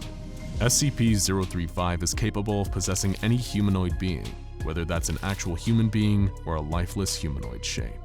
Despite all their research, the SCP Foundation unknowingly gave the mask all the tools and resources it needed to break containment and leave a trail of bodies in its wake. For a time, the mask was given host privileges, meaning that it was purposely allowed to occupy a host in order to speak with the scientists studying it. In order to avoid murky ethical issues, the host was usually something inanimate like a mannequin or a statue. These conditions, however unsettling, allowed the researchers to carry out interviews with the consciousness housed inside the mask, in the hope of beginning to understand it and its motivations. However, SCP-035 lost all access to its host privileges after it almost pulled off an unprecedented, shocking, and nearly catastrophic escape attempt. In its early days at the facility, when it was still allowed host privileges, it was contained in a triple-locked room and monitored by several research personnel. These were experienced researchers who had been with the Foundation for a minimum of 5 years each, an unusually long tenure in such a dangerous and mentally corrosive line of work. These research staff members were thought to be the most capable of handling interactions with the mask and be able to resist its attempts at manipulation. Unfortunately, these assumptions were naive and seriously underestimated the mask's power. Research on the mask indicates that the mask is incredibly intelligent and a skilled manipulator. It has a photographic memory, intelligence that would rank it in the 99th percentile of humans, and the ability to incite dramatic changes in the behavior and people that it talks to. One particularly infamous interview between the entity and an unnamed doctor at the Foundation suggested that the mask may even possess telepathic abilities. The mask was able to give details about the doctor's life that no one else was privy to, including knowledge of an affair that his wife was having. Following the interview, the doctor suffered a psychotic break and committed suicide just 24 hours later. The mask is able to use its superior intelligence, charismatic personality, and mind-reading abilities to get inside the heads of those it speaks with. It will pull out any and all psychological stops to get what it wants, leaving broken minds and spirits in its wake. It was really only a matter of time before it used this skill set to its advantage and attempted to escape its confinement. The day of the escape attempt was like any other. The research staff, a team of 3 intelligent, experienced men, checked into the facility, measured the conditions of the mask's containment unit, and began the process of interviewing the mask like normal. Its motions were slow and looked to require great effort, as its current host was beginning to degrade beyond use. The mask was attached to the blank face of a mannequin, and corrosive black liquid could be seen oozing from its eye and mouth holes. This liquid is excreted by the mask at a near constant rate, and it's thought to be at least partially responsible for the accelerated decay of the host bodies. In spite of the entity's unsettling, nightmarish appearance, it was just another day's work for the men assigned to monitor SCP-035, and so they carried on with their daily routine. Everything was going according to plan until one of the men, Dr. Jones, began to behave erratically. He demanded that his fellow scientists leave him alone with the mask for a while and allow him to engage in a private conversation with it. It is unknown what exactly the two spoke about while the other 2 scientists were absent, as the security footage captured had no sound. However, several minutes into the conversation in the footage, Dr. Jones can be seen dissolving into a fit of tears, laying on the ground and shaking with sobs as the mask dispassionately watches. He then climbs onto his knees, begging the mask for something, before he embraces it. He holds the mannequin in his arms for 5 straight minutes, weeping again before they separate. After this disturbing emotional display, Dr. Jones brought the other scientists back into the room with him. What happened next is still uncertain, but there are a few things that we know for sure. The other scientists began to speak with the mask. In later interviews, the other scientists were bordering on incoherent babbling about various traumas from their lives. One repeatedly referred to a drunk driving accident where a dear friend was killed, and he was at fault. Another simply cried out for his mother again and again. Whatever the mask said to them, it was enough to completely destroy their mental health. After the 2 scientists had been emotionally devastated by the mask, Dr. Jones escalated the situation further. Dr. Jones removed the mask from the decaying mannequin body, and shocking everyone who had later reviewed the security footage, placed it onto his own face. Once the mask was in place, the security footage ends. At the command of the mask, which was now speaking through Dr. Jones, the other 2 men switched off all security camera monitoring SCP-035's containment facility. The mask, piloting the body of Dr. Jones like a horrible fleshy puppet, made its way through the facility, avoiding detection until it reached the exit doors, where it was finally stopped by a team of over a dozen security guards.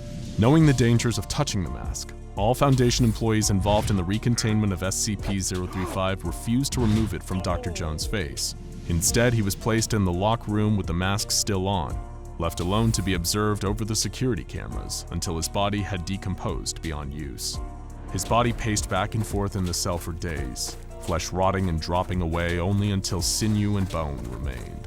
Only when the bones began to turn black and brittle, crumbling apart into dust, did the body finally stop moving. His family was notified. The mask was carefully removed from what was left of his body, and his remains were destroyed.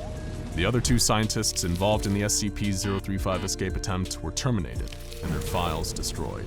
After this incident, a few more failed escape attempts, and the acknowledgement of the devastation that could have been caused if the mask had made its way out into the general population, SCP-035 lost its host privileges altogether. Several research staff protested this decision, insisting that there was more to be learned from speaking with the entity, and citing valuable information that it had given about other SCPs. However, the risk was determined to considerably outweigh the potential reward, and the request to reinstate 035's host privileges were denied. Several staff members went so far as to erupt into violent outbursts on 035's behalf, attacking their supervisors who refused to provide the mask with a new host, clawing at them with animalistic rage. Any staff members that submitted a request to reinstate said privileges were considered a security threat and reassigned to a different SCP, or in some cases, terminated. Any staff member who had direct contact with SCP-035 was also terminated, in order to avoid the risk of any more staff-aided escape attempts. The mask is now kept in a hermetically sealed glass case, and there is a psychologist on call to provide assistance to anyone guarding it, in case of adverse effects on their mental health from the mask's presence. Personnel that work around the mask, even in its current dormant state, experience frequent violent outbursts and a higher rate of suicide. Even without a host, the mask's corrosive effects have spread across its containment facility. The walls of the room have begun to secrete the same black liquid that emanates from the mask, which tests have revealed to be highly contaminated human blood that damages the structural integrity of the walls following prolonged contact. This blood has begun to form patterns on the walls, spelling out words and phrases in Italian, Latin, Greek, and Sanskrit, as well as depicting drawings of ritual sacrifice and mutilation. Staff members also report hearing unintelligible whispering and horrifying high-pitched laughter when in proximity to the mask. Further exposure to the mask results in migraines, hemorrhaging around the eyes, mouth, and nose, and an eventual psychotic break. Between the corrosive substance appearing on the walls and the physical and psychological damage to employees, SCP-035 is becoming increasingly difficult to contain, and there are debates among staff as to whether the entity can, in fact, be contained at all. As soon as possible, SCP-035 will be moved into a new containment facility, and its previous cell will be isolated from the rest of the Foundation's property and destroyed for the safety of all involved. We can only hope that the new containment procedures are more effective than the last ones, and that this mask never makes its way into the world again. If it does, who knows how many lives it will claim. In the meantime, if you ever come across a strange mask and feel a nearly uncontrollable urge to put it on, ignore the whispered pleas to just try it. Ignore the echoing laughter and the sensation of something older and more powerful than you can imagine rummaging through your deepest, darkest secret thoughts. Turn around and run as fast as you can in the other direction. You'll be glad that you did. Nothing in life can prepare you for the raw heat of a house on fire. Throwing an arm up in front of his eyes and clasping a handkerchief to his mouth, Robert Chetford hacked up half of the contents of his lungs. Glancing at the material, he saw that his phlegm was black, poisoned by the smoke. A beam collapsed in front of him, sending a fresh wave of burning air into his face, so hot that it felt like it was going to scorch his ears off. He had to run. He had to get out of the house, but he knew he couldn't. His mother was upstairs. Robert barreled his way through the flames, shouldering open doors and stumbling along hallways. The air was so thick with smoke that he could barely breathe, so he collapsed to the floor and started to crawl on his stomach. He reached the first step of the grand staircase and started to heave himself up one at a time, feeling the heat of the house threatening to engulf him more with every inch he climbed. But he hadn't made it more than 5 steps before there was an enormous creaking sound, and the whole staircase collapsed beneath him. Sparks rushed up into the air and swirled around the room. Flames licked at the walls all around him. As Robert looked around at the collapsed staircase, he knew that it was hopeless. With tears streaming down his cheeks, he pushed himself forward and ran out of the house. The firemen swarmed past him, filling the building and shouting to one another, but Robert just stood there, staring up at the top floor window. On the other side of the glass, surrounded by billowing smoke, he looked up at his mother, sitting as she always did on her rocking chair, utterly motionless as the house burned around her. In an undisclosed facility in the United States of America, you will find what may well be the lowest security containment cell in the entire SCP Foundation. There is no heavily armored door, no bulletproof glass, no machine guns about to drop down from the ceiling at any point. In fact, there's very little in the way of containment at all. They often leave the door to the cell wide open. There is a window, but on the other side of it isn't a crowd of researchers, security guards, and agents ready to spring into action at a moment's notice. It's just a normal double-glazed window that looks out across a vista of fields, trees, and a couple of power lines. Facing the window is an old armchair in which the concrete man sits, SCP-014. He spends all of his day, every day, staring out of the window. This view specifically was chosen because very little changes in it. Night turns to day, the trees change with the seasons, and it rains occasionally. But there are no roads, no new buildings springing up, nothing to distinguish it from how it looked in 1937. Beside him is a small table, home to a record player. In the corner of the room, there's an antique set of shelves that house 3 dozen old records, all dated from the 1930s or earlier. All day, every day, the music plays out of the old speaker. Every so often, as researchers walk up and down the corridor, if they hear that there isn't any music playing, they'll come into the room and change the record over for a new one. The newest researchers check in with SCP-014 to see if he's okay. He rarely responds, and so before long, they stop asking.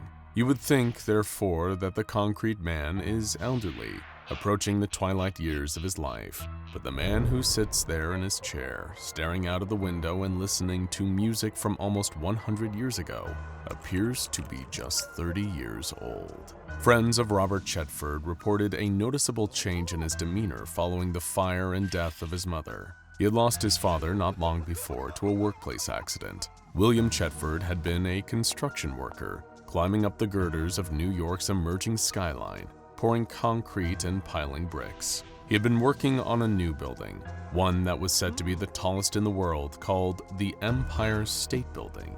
Day after day, he would climb the cranes, teeter precariously over the dizzying drops. Any slight mistake, and he would plummet hundreds of feet, often to the busy streets below. Sure enough, one day, William Chetford's worst fears came to life. He was walking on a gangplank that wobbled and bent with every step he took. On his shoulders was a metal bar with a bucket of concrete dangled precariously from each tip. He walked this route every day, but clearly, that day proved too much for the wood to take. The board splintered and split beneath him, plunging him down and down through the scaffolding. William desperately reached out an arm and managed to grasp the edge of a girder. He hung there helplessly, staring up at his colleagues high above him. He cried out for help, and upon seeing him, they began to scramble down level by level to try and rescue him. He just needed to hang on for a moment longer, and they would rescue him. But one of them knocked over a bucket of concrete. William Chetford could do nothing but watch as the heavy sludge slowly tumbled towards his face. He tried to dodge it, but it was no use. The company told Mrs. Chetford that this had been William's saving grace, that he had been unconscious for the long fall down to the streets below. His fellow workers knew that this wasn't the case. They heard his screams all the way down. Mrs. Chetford didn't believe any of it. They were lying, all of them. The company, his co-workers, everybody. She knew what had really killed him. It was the same thing that was killing her slowly, the same thing that had been passed on to their son, concrete poisoning. She'd approached the Wall Street Journal, New York Times, and any outlet she could, but none of them were remotely interested in the story. There were chemicals in the concrete. It wasn't safe to use. It never had been. She'd been working in nursing homes and seen the effects of concrete on construction workers. They'd become paralyzed, unable to move, spending so many years breathing concrete air, letting it absorb into their skin. Their bodies had slowly started to turn into it. She knew it. She started to go crazy, pinning up news clippings, medical journals, photographs, maps, anything she could find, all over her walls, her entire bedroom. She had red string hanging from the walls and ceiling, connecting to every surface. Robert watched helplessly from the doorway, unable to do anything as he saw his mother steadily entering into psychosis. But the further her paranoia went, the less energy she seemed to have for it. Weeks went by, and her manic fervor was replaced with lethargy. She got slower and slower in her movements, talked less and less at mealtimes, and began to sit down for extended chunks of the day. Robert, assuming that she was tired from grief, did what he could to help. He carried an armchair up to her room and placed it in the corner by the window so that she could look out over the world around her. He thought she was resting, but it soon became apparent that she wasn't really resting. She was withdrawing, almost freezing over. Desperate to try and get his mother to re-engage with the world, Robert sat down with her to try and understand all of her conspiracy theories around his father's death. She explained slowly and calmly that the concrete being used in New York was poisoned, cursed. She didn't know where it had been dug up from, how it had been mixed, or who was behind it, but she was getting close. Maybe it was the US government. Maybe it was the same witches. Maybe it was God himself. But she knew her husband, and she knew he wouldn't have fallen that day. He had walked across that plank thousands of times without incident. There was no way he would have made that mistake. Robert tried to connect the dots of what she was saying. Did she really think that it was the concrete that had killed his father? She said that it was, and that the same concrete is now killing her. She showed him her hands, turned them over front and back under the light for him to inspect. They looked just like normal hands, elderly, wrinkled, with deep veins popping out, but normal. She scratched at them and tried to feign pain for the effects of her fingers. "Look," she said. "You see that powder coming off them? That's concrete powder." But Robert didn't see any of it. The concrete man came to the Foundation's attention a couple decades ago. Construction workers in New York in the late 1990s were hard at work clearing out the foundations for a new skyscraper. The site was built on top of what used to be a residential block. But one intrepid builder soon discovered something that shook him to his core. There was an old cellar beneath where the building used to be. The lock on it was heavy, thick with rust, and had been open for close to 70 years. He and his team managed to pry it open, put on their flashlights, and went inside. What they found was a basement apartment still sitting there beneath the rubble. It was a relic of its time. Thick dust covered every surface, ugly wallpaper surrounded them, and ancient appliances covered with rust sat in the kitchen. It was almost like walking through a haunted house. The builders joked about ghosts stalking these corridors as they made their way through, until they reached the bedroom. Sliding the door open, they faced a man sitting there, staring at them from an old armchair. The four burly builders screamed like little girls for a split second, then burst out laughing when they realized that the man wasn't real. He must have been a waxwork or something. He was sitting so perfectly still and hadn't reacted at all to their presence. They went over to inspect what he was made out of. They tapped on his forehead, lifted his arms and dropped them, and were surprised at how convincing the fake man was. That was, of course, until he politely asked them not to touch him. This time, they really did scream like girls, running straight out of the basement into a local police station. This basement apartment was where Robert Chetford moved following the fire in his parents' home and the death of his paralyzed mother.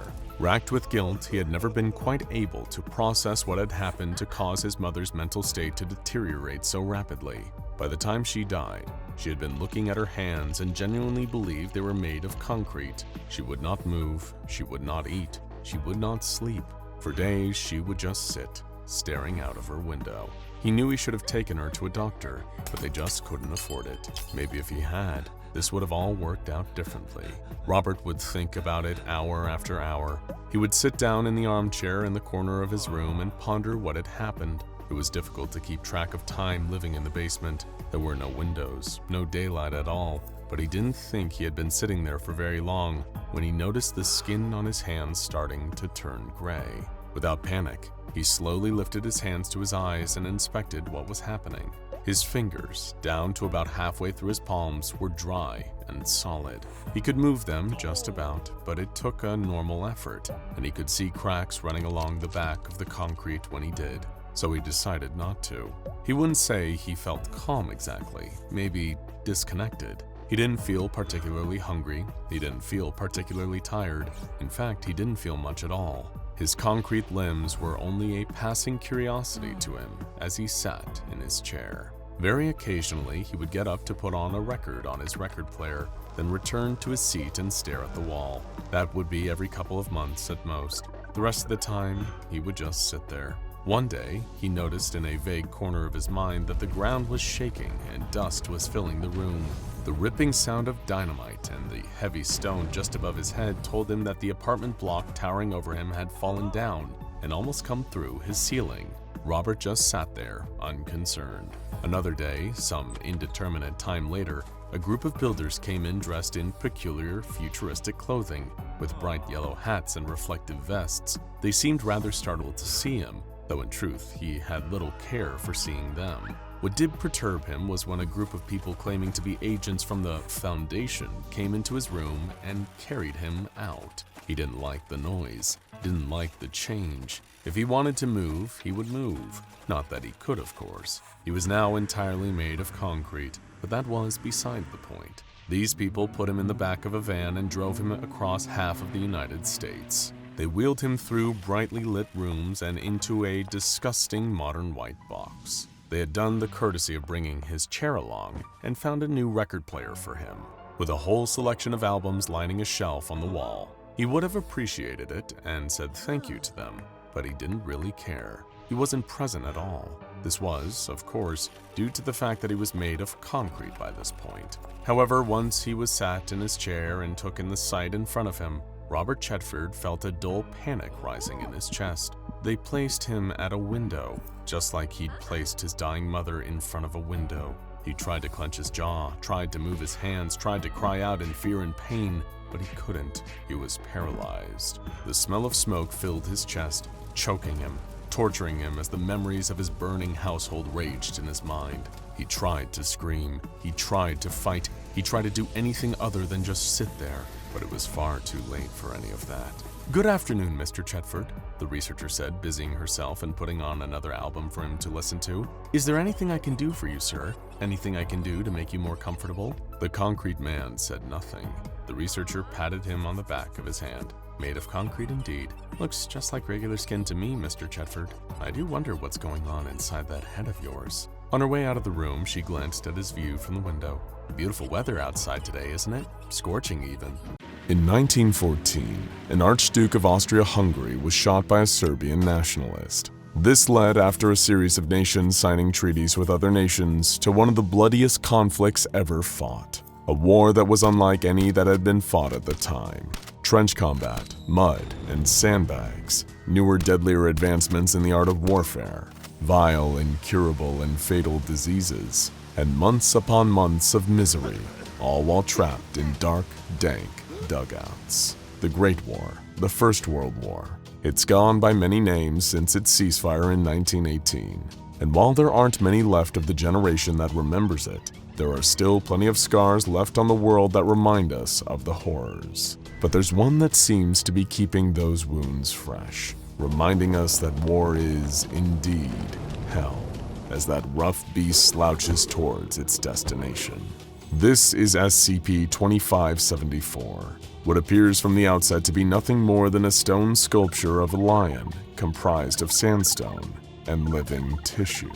Standing at around 12 meters tall, SCP-2574 is much more than a mere statue. In fact, it is a living creature. After all, this is the SCP Foundation we're talking about here, where inanimate objects are rarely inanimate at all, or will at least possess some form of anomalous properties, setting apart anything ordinary, and thus drawing the interest of the Foundation. SCP-2574 is similar in that regard, and not just for being a living statue creature. For one, the anomaly is capable of movement, albeit at a gradual rate that only progresses between 3 and 5 kilometers per day. Attempts by the Foundation to slow or halt the movement of SCP-2574 have been so far unsuccessful, as it seems that any obstacle placed in its path are unable to deter it. This includes both man-made and naturally occurring obstructions, meaning there is little that can be deployed to keep SCP-2574 physically contained. Even if a body of water is in its path, the entity can swim at a rate of between 2 and 3 kilometers per day, and will normally either crush or climb over any obstacle on land. At the previous annual budgeting meeting, the top minds of the Foundation's accounting department revealed to an infuriated O5 council that SCP-2574 had been responsible for an estimated total of $25.3 million in damages since its discovery. The second most pressing matter raised during that presentation was that 112 deaths and a further 625 injuries the anomaly had also caused. Despite pleas from the Ethics Committee, the Foundation accountants were still adamant that the cost of damages was more significant. Now, a number of prevailing questions might be plaguing you regarding SCP-2574. For one, what does this creature want? If it has freedom of movement and can't be physically obstructed by the Foundation, then is it just aimlessly wandering free and causing wanton destruction? Or does it have a specific want or goal it seeks to attain? And for another, what does an almost 40-foot-tall lion have to do with World War I? Well, it might surprise you to know that SCP-2574 has everything to do with the Great War. Literally everything. And as for a goal, it has one, or rather it has a specific destination it seems to be gradually heading towards. And if it makes it all the way there, it could spell disaster for the entire globe. In fact, it could plunge us back into one of the most devastating conflicts the world has ever seen. Can you guess which one? SCP-2574 possesses a wide array of latent anomalous effects, beyond its general functionality and movement. Above the sandstone mine creature, it is constantly surrounded by a flock of around 6,000 birds of prey. Any that find themselves flying into the path of SCP-2574 are assimilated into the growing flock, designated as SCP-2574-1. The mass of birds is fixated on attacking SCP-2574, swooping low to strike at its smooth muscle tissue with using their beaks and talons. This, however, seems to do little to deter SCP-2574 from making progress, as the anomaly constantly regenerates from physical damage it incurs from SCP-2574-1. Perhaps the most notable and noticeable of SCP-2574's anomalous properties is the effect it has on its surroundings as it progresses towards its destination. The area around SCP-2574 will undergo a physical transformation in response to the presence of the lion. This transformation results in the nearby region temporarily becoming a World War I-era combat zone. The ground below becomes riddled with trenches carved through the earth. Thick, muddy bogs and coiled, razor-sharp nets of barbed wire litter the area. The change triggered by SCP-2574 is hardly just a cosmetic one either. The Foundation have observed a number of First World War-related manifestations that occur in the wake of SCP-2574. Man-made landmasses like trenches and dugouts will appear nearby, the front lines reappearing after more than a century. Weaponry from the area is also present following the arrival of SCP-2574, and this isn't just limited to firearms. World War I was one of the earliest large-scale conflicts in history, wherein both sides deployed aerial attacks through the use of biplanes, as well as chemical warfare. As a result, signs of these can also be found whenever SCP-2574 is nearby. But again, the transformation SCP-2574 brings about is not just limited to recreating battlefields. What some of you may not know is the Great War did not so much revolve around a core idealistic difference between both sides as its successor did. Instead, the First World War was a geopolitical grudge match between large global superpowers, attempting to make grandiose displays of their amassed military strength. The assassination of Archduke Franz Ferdinand of Austria at the hands of a Serbian extremist group was the catalyst that set off a chain reaction of events that ultimately led to war. As a result of this, SCP-2574's anomalous influence also extends to the social and political state of the areas it enters. A country that the Sandstone Leonine entity enters will suffer a rapid change in its local population's mentality. The ordinary people living there will start to experience a great degree of discontent towards their government, while the ruling powers of said country will increase its use of force against its own civilians. This effect is more noticeably potent when SCP-2574 interacts with countries that were directly involved in the First World War, increasing levels of civil unrest and discontentment among the population. These are often countered with worryingly increased levels of police brutality, along with governments enacting aggressive foreign policies and sometimes antagonizing other countries, as if they are eager to fight. These effects don't necessarily worsen the closer SCP-2574 gets to a particular country, but do seem to increase the more it approaches its predicted destination. And where is that, you may ask? The Foundation have calculated that based on SCP-2574's trajectory since its emergence back in 2012, the entity is headed for the city of Sarajevo, the capital city of Bosnia and Herzegovina. What possible reason could SCP-2574 have for wanting to venture towards this specific Bosnian city? Well, one cursory glance at the history of Sarajevo will give you the answer. It's where the assassination of Archduke Franz Ferdinand took place, the event commonly attributed with starting the First World War. The transformative effects SCP-2574 has on its surroundings began when the Leonine Leviathan first appeared and commenced its journey towards Sarajevo on December 24, 2012. Since then, the SCP Foundation has been closely monitoring the Sandstone creature's movements and attempting to log all of the anomalous effects it has had over the course of making its way closer to the site of Franz Ferdinand's assassination. Over 5,000 kilometers away, to the east of Kazakhstan's capital Astana, SCP-2574 caused an unusual World War I anomalous effect. Any written works published in either Russian or Kazakh began to randomly feature passages from Irish poet W.B. Yeats. These extracts from his body of work range from single sentences to entire poems being featured in other writers' publications, regardless of author or genre.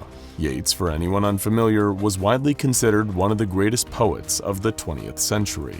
However, unlike the authors of numerous poems and songs to come out of the First World War, W.B. Yeats was never directly involved in the conflict itself and didn't write much about it, barring a few notable exceptions, but more on him in a moment. When SCP-2574 approached Russia, things started to escalate. Clouds of deadly chlorine gas, an early World War I chemical weapon, began forming in rural areas throughout Europe that couldn't be dispersed for days at a time. As soon as the towering anomaly got close enough, Russian military forces began launching a series of drone strikes and aerial bombardments targeting SCP-2574. When these attacks failed, tensions mounted with bordering countries, the situation only getting worse when it was discovered through an intelligence leak that Russia was planning a nuclear strike against the creature, a move that likely could have spelled disaster for the neighboring countries. SCP-2574, of course, sustained no damage and continued on its course. Given that they couldn't physically contain SCP-2574, the Foundation was forced to think outside of the box when it came to coming up with some kind of solution.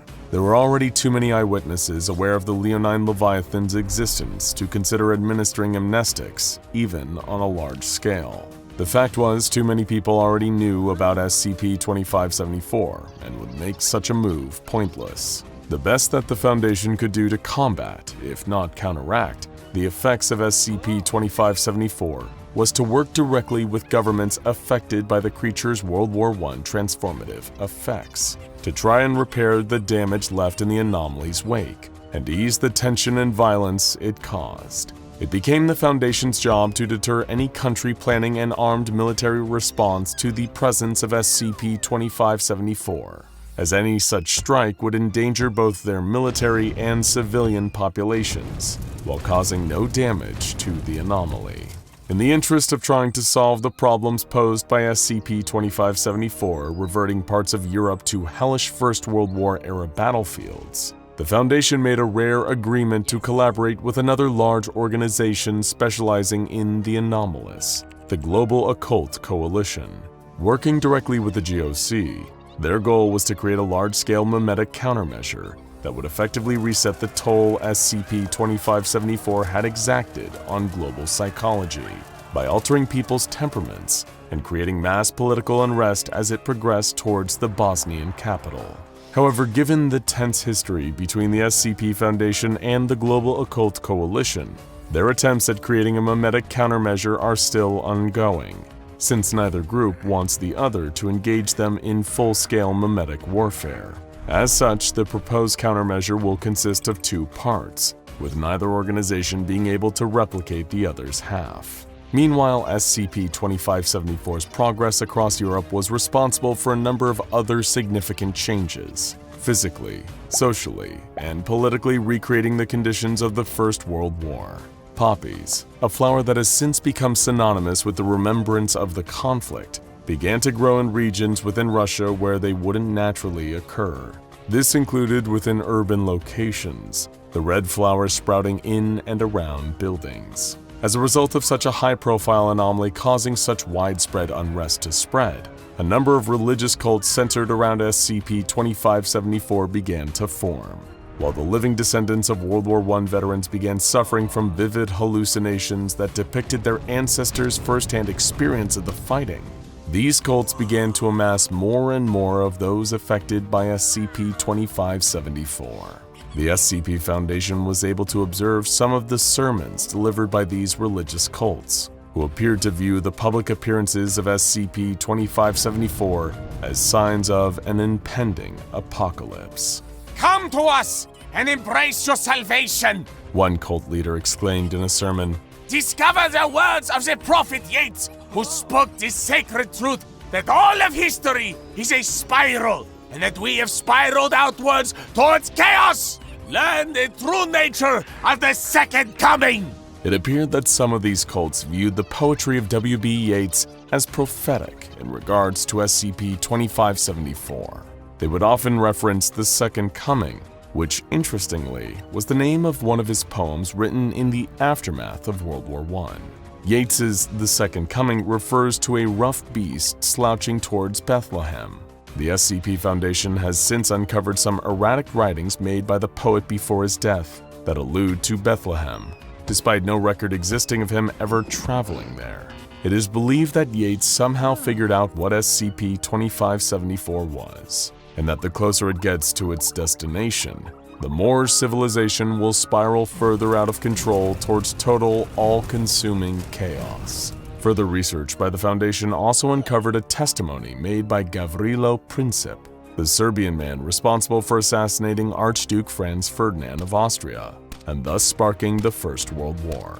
Princip seems to have had some knowledge about SCP-2574, and apparently killed the Archduke as a way to begin the creature's journey in order to make society more chaotic. With SCP-2574 progressing worryingly closer to the site of Franz Ferdinand's assassination, further chaos rapidly began to spread. Anarchic sentiments took hold of most of Europe, leading to an increased rate of violent encounters between civilians and police in many countries, including Ireland, France, Great Britain, and Italy, with a number of these experiencing widespread rioting in their major population centers. Any government or political party compelled by SCP-2574 to openly espouse the same anarchist sentiments were soon seeing a rapid increase in their public approval, gaining more popularity in polls than their opposition. As a result of these heightened tensions between the public and the government of their countries, assassination attempts of politicians saw an alarming increase of around 60%. SCP-2574 caused countries that had existing hostile relations to engage in armed skirmishes at their borders, with at least one of these battles occurring every 2 weeks, and each time threatening to spark a much larger scale conflict. Thanks to the anomaly's effects, the international tensions, dissolving alliances between countries, and adoption of nationalism, which were all factors leading to the start of the Great War, were beginning to rapidly spread once again. By the time SCP-2574 was around 550 kilometers from Sarajevo, people began experiencing injuries common among soldiers during World War I. Many patients would die during surgery, only for their bodies to disappear shortly afterwards. Conflict erupted between Ireland and England, and as SCP-2574 entered Bosnia and Herzegovina, many began to report suffering intense dreams about the anomaly. A number of these reports seem to state that SCP-2574 was attempting to communicate with them, and multiple websites began logging the Sandstone Lion's appearance in their dreams. And things will only get worse the closer SCP-2574 gets to Sarajevo. SCP-2574 contains the raw energy of World War I, one of the most catastrophic events in human history, a global conflict with a death toll in the tens of millions. The SCP Foundation estimates it'll reach the site of Franz Ferdinand's assassination within a month. And from that point, given the effect it's had on the rest of Europe, there's only one likely outcome when that rough beast slouches towards its ultimate destination: war. Screams filled the cold night air, drowned out by the panicked gunshots and the vicious growl of something inhuman. A being from who knows where, a creature that the agents surrounding it were woefully underprepared to capture. General McCoy barks at the soldiers to concentrate their fire on the beast. His men, those who hadn't already fallen, turned and trained their guns on the creature. Squeezing their trigger fingers, bullets spewed out of their weapons, a hail of gunfire that sped towards their target, only to miss, as it suddenly vanished from the spot it had been standing only a split second earlier. Their bullets passed through the thin air left in its wake, shredding several nearby trees. One of the men threw his gun to the ground, turned heel, and sprinted away as fast as he could. He hadn't known what he was signing on for when he was recruited by a shadowy up-and-coming organization. He'd just been flattered to be headhunted for his combat skill, and agreed to be one of the new organization's first field agents. If he'd known it would result in him facing off against a demon near a rural road in Guatemala, then he would have stayed in the regular military. The fleeing agent suddenly stopped in his tracks, instantly feeling sick. It was the most indescribable type of sickness, worse than any he had ever felt in his entire life. He dropped to the ground, his pants from running away replaced with heaves as his entire body seemed to have suddenly turned against him. His head was burning. At first he thought he'd run too fast too quickly, and was overheating underneath his military fatigues and helmet. But he was no slouch, recruited for being in peak physical condition such as he was. Never in his life had the agent ever felt this bad. The heat from his forehead was unbearable, a fever running rampant as his vision began to blur. Everything was spinning, that unsettling imbalance that comes with severe nausea rapidly taking hold of the fallen agent. Then the monster came back. Through unfocused eyes, he looked up at the tall, featureless face of the creature as it looked down at him.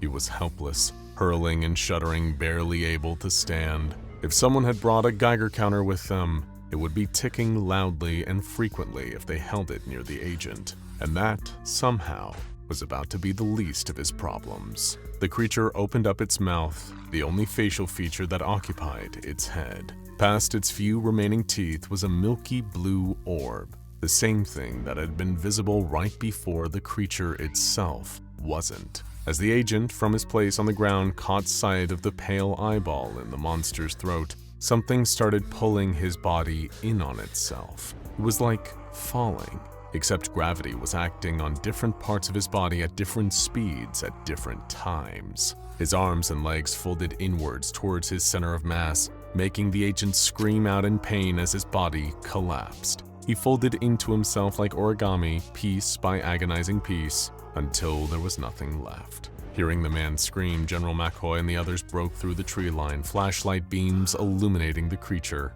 The general yelled again for his men to shoot it, trying to hide his fear with animal rage. It snarled at them as they raised their guns once more, then leaped towards them, ready for another kill. In the years to come, the successors to these men and their fallen colleagues would be the world's foremost experts in situations like this. The capture and containment of anomalies would one day be a more streamlined process rather than the bloodbath currently unfolding in the small Guatemalan town.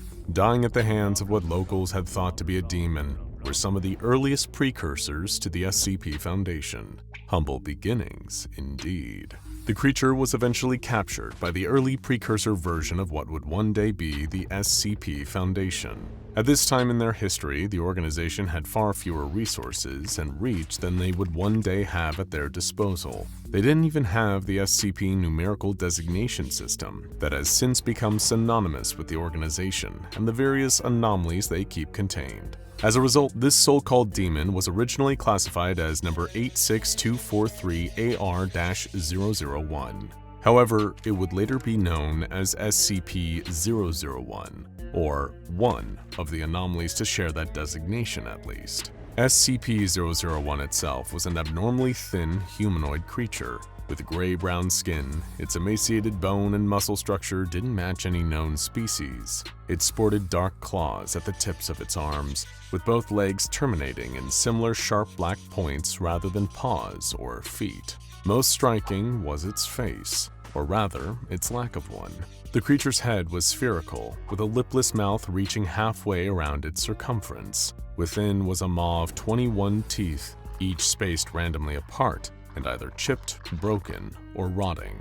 It possessed one eye, or what was at least believed to be an eye, in the form of a large milky blue sphere in its throat, with no pupil or iris. As was discovered in initial testing by Dr. Herman Keter, for whom the ubiquitous Keter class designation was named, SCP-001 was able to create micro-singularities using its single milky blue eye. It could deploy these as a means of teleporting itself out of harm's way, or for offensive attacks that could cause a human body to collapse in on itself. These singularities often also produced the nasty side effect of emitting lethal amounts of deadly radiation that could not only cause damage to the surrounding area, but also would fatally poison anyone nearby. As a result, it is believed one of these micro-singularities was responsible for the untimely death of Dr. Keter. However, Keter's research into SCP-001 was at least able to produce solutions for keeping it contained. It was discovered that SCP-001 could not teleport through lead and would display signs of extreme sickness and fear when exposed to high levels of heat and humidity, or bright flashing lights. Strobe lights were used to induce this sickened state, and in this state, the creature was unable to form harmful singularities. Dr. Keter's death also ushered in the aforementioned creation of the Keter class designation for anomalous creatures or artifacts that are extraordinarily tough to keep safely contained. In fact, if any of this account is to be believed, the very discovery and capture of SCP-001 was the impetus for the entire SCP Foundation's approach to researching and containing anomalies. In the days before the likes of Dr. Kondraki or Dr. Clef, before infamous anomalies such as SCP-682, the hard-to-destroy reptile,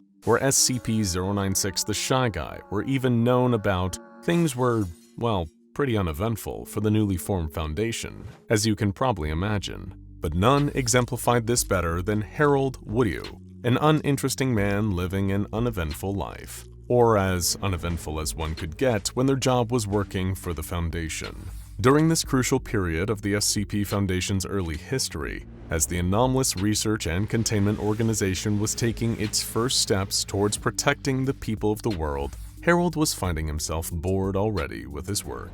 Harold was a senior archivist at a small site in Sloth's Pit, Wisconsin. This was before the Foundation had secret facilities situated all over the world, and even the infamous Site-19 as it is today had yet to be established. For now, it was known only as ADRX-19, the oldest Foundation site on record. And records were Harold's entire working life. He was in charge of maintaining the earliest reports of anomalous activity and the inner workings of the fledgling Foundation. One day, Harold received a letter from ADRX-19. Unfamiliar with the designation, he ran a check through the records and discovered that the site had been established before the Foundation had even gotten its name. The letter contained an update for the senior archivist. Having grown obsolete in its own age, ADRX-19 was being closed for good, and that meant all of the anomalous entities and objects stored there would soon be shipped off to be stored elsewhere. The first package arrived at the site Harold was stationed at not long after. He walked briskly out to meet the delivery officer as he wheeled the large wooden crate through the bay doors. It didn't take the archivist long to realize what exactly he had now been given the ownership of and charged with protecting.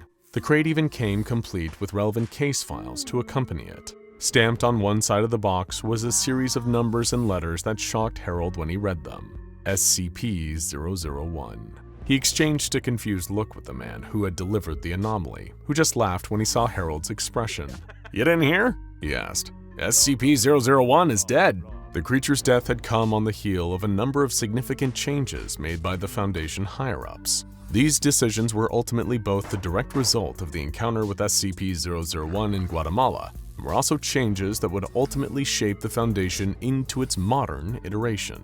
The first of these was the introduction of the numerical designation system, providing each anomaly with an SCP number. Formerly designated as number 86243AR-001, the creature that was captured and researched by Dr. Keter was announced to be reclassified as SCP-001-COG. Originally, the number attached to each SCP denoted the order in which they were encountered by the Foundation.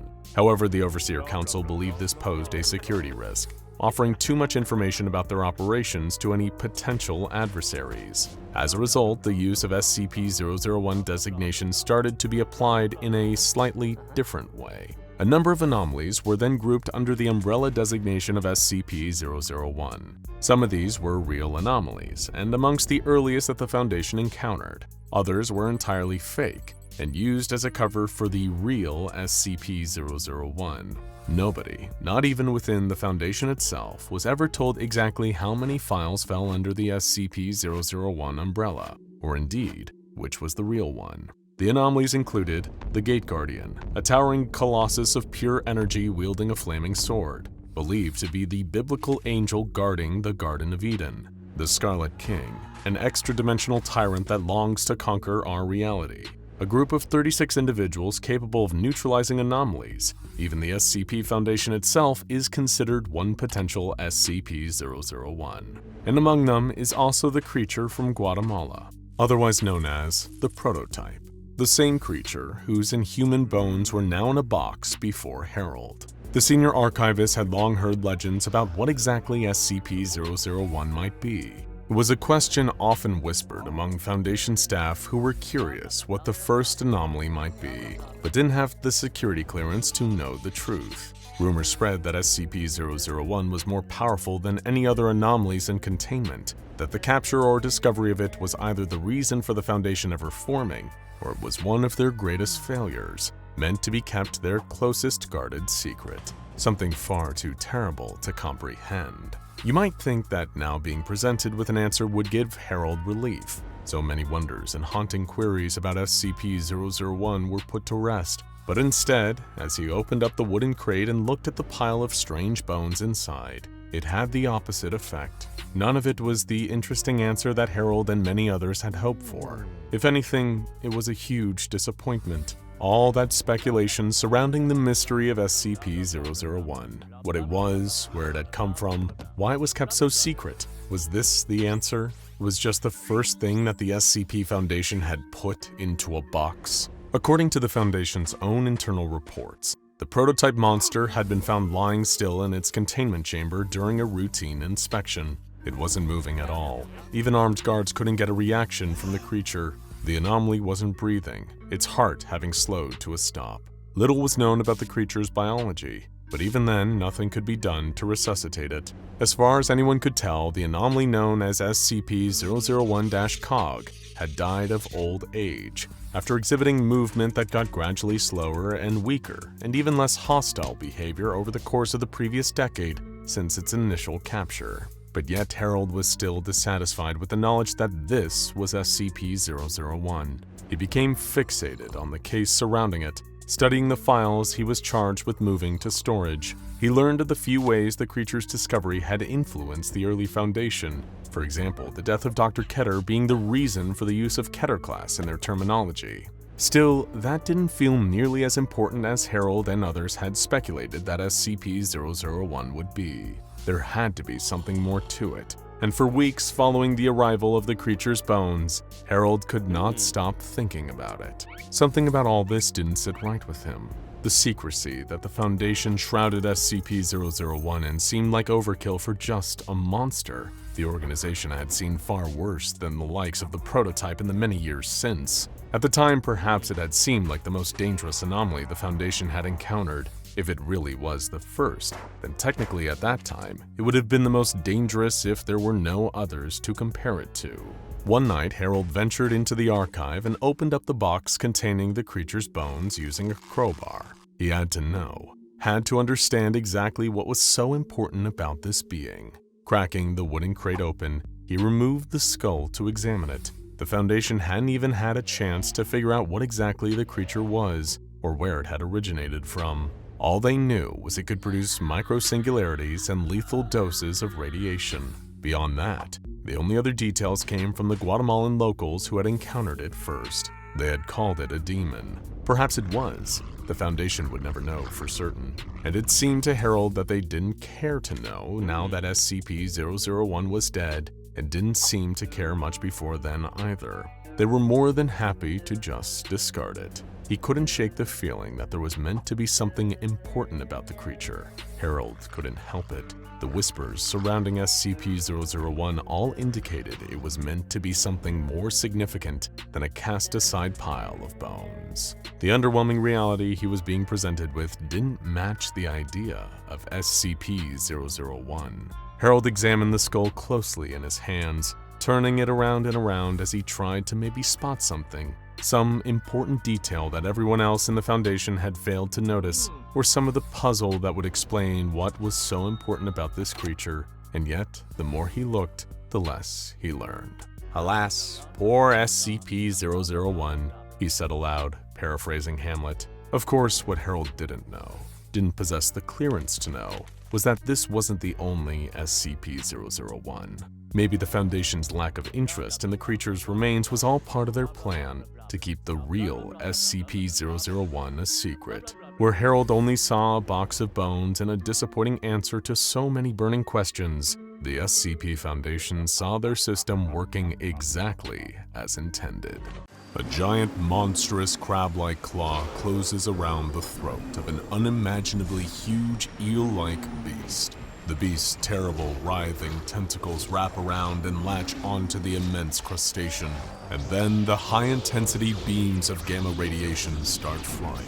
All the while, legions of skinless centaurs swim in the waters around them, relishing the violence. And in the middle, a lone boat, the SCPS Mither, manned by a team of mobile task force operatives that does all it can just to survive. There are those who consider outer space to be the ultimate achievement in exploration, the one place that explorers have yet to chart and understand. However, some of the murkiest mysteries in the universe are on our own planet, deep down at the bottom of the ocean. 95% of the deep ocean remains completely unexplored, and the little glimpses we have gotten paint a picture of something truly alien. Giant squids, organisms that can breathe nitrogen, luminescent predatory fish, and sharks as old as the Earth itself. Even the SCP Foundation is still struggling to fully grasp the depth of the ocean and the strange beings that dwell there. One of the most unusual aquatic findings in the history of the Foundation is that of SCP-3700. SCP-3700 refers to a circular area in the North Sea with a diameter of 800 kilometers. The waters there are abnormally deep for the region, with the seafloor resting at 5 kilometers beneath the ocean's surface. There are two entities present in the waters of SCP-3700, designated SCP-3700-1 and SCP-3700-2. Interactions between these two entities are responsible for the anomalous changes to the meteorological and geological conditions in the area. SCP-3700-1 and SCP-3700-2 always interact on the spring and fall equinoxes of any given year, but they will also engage one another throughout the year, seemingly at random. But what exactly are SCP-3700-1 and SCP-3700-2? Aside from terrifying creatures of the deep, SCP-3700-1 is an arthropod bearing an aesthetic resemblance to the European lobster, only much, much bigger, measuring 6 kilometers in length.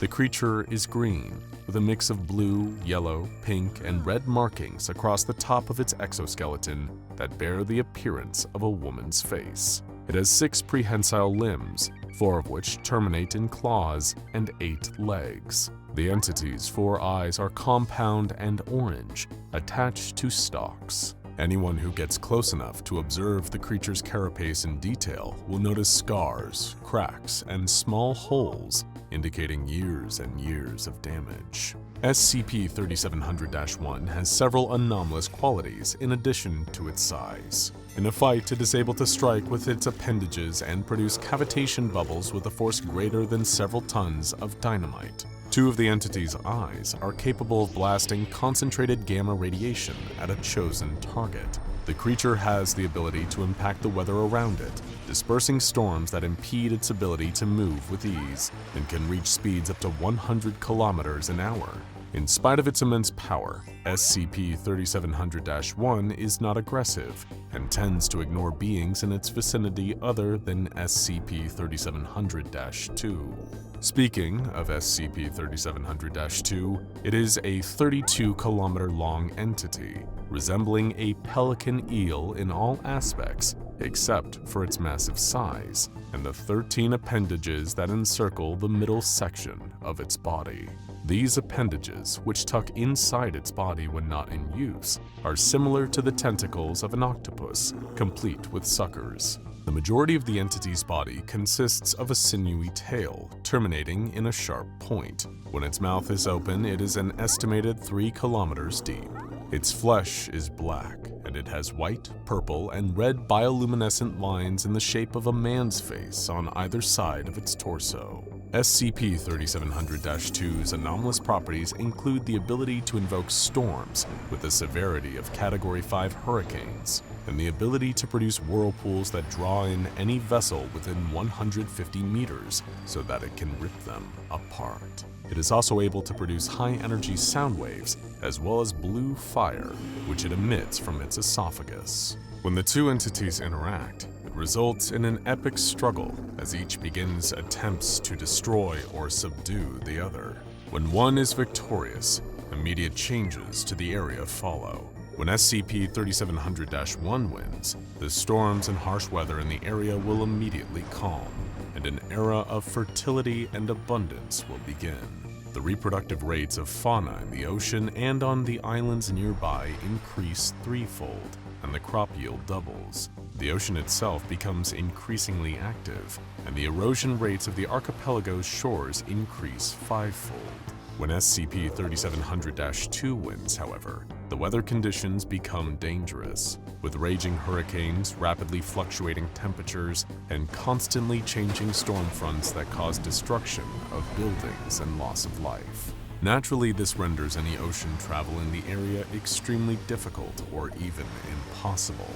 Aquatic food sources are driven away by harsh conditions, and livestock are killed by exposure and disease. Crops are unable to thrive in the high winds, waterlogged soil, and lack of sunlight. All the while, SCP-3700-2 swims throughout the area, preying on unsuspecting ships and menacing the coastline, until SCP-3700-1 manifests to challenge it again. SCP-3700-2 will also regurgitate instances of SCP-3456, though how or why this is possible is unknown. For those unfamiliar with SCP-3456, they are a group of hairless, three-toed horse-like creatures with thick, translucent skin and human torsos fused to their backs. They are most frequently seen near sites of war, terrorist attacks, and devastating natural disasters. Direct observation of one of these entities will draw their attention to the observer, who the entity will then stalk and capture before disappearing. Due to their enormous size and ability to anomalously manifest in their home waters, SCP-3700-1 and 2 cannot be contained at a Foundation site. Instead, their containment is handled by Foundation Naval Task Force Delta 7, Northern Storm, who patrol the area in combination of refurbished battleships, destroyers, cruisers, and support craft. Additionally, measures have been taken to suppress information about SCP-3700 among the general population. Details about the unusual depth of the waters there have been stricken from public texts and scientific publications. SCP-3700-1 has been implanted with Donovian holoprojectors, which disguise it as a pod of humpback whales. If SCP-3700-1 encounters SCP-3700-2, Delta 7 may engage Protocol Winter Maelstrom. This consists of destroyers deploying harpoon-based anchors into SCP-3700-2's head to hold it in one location.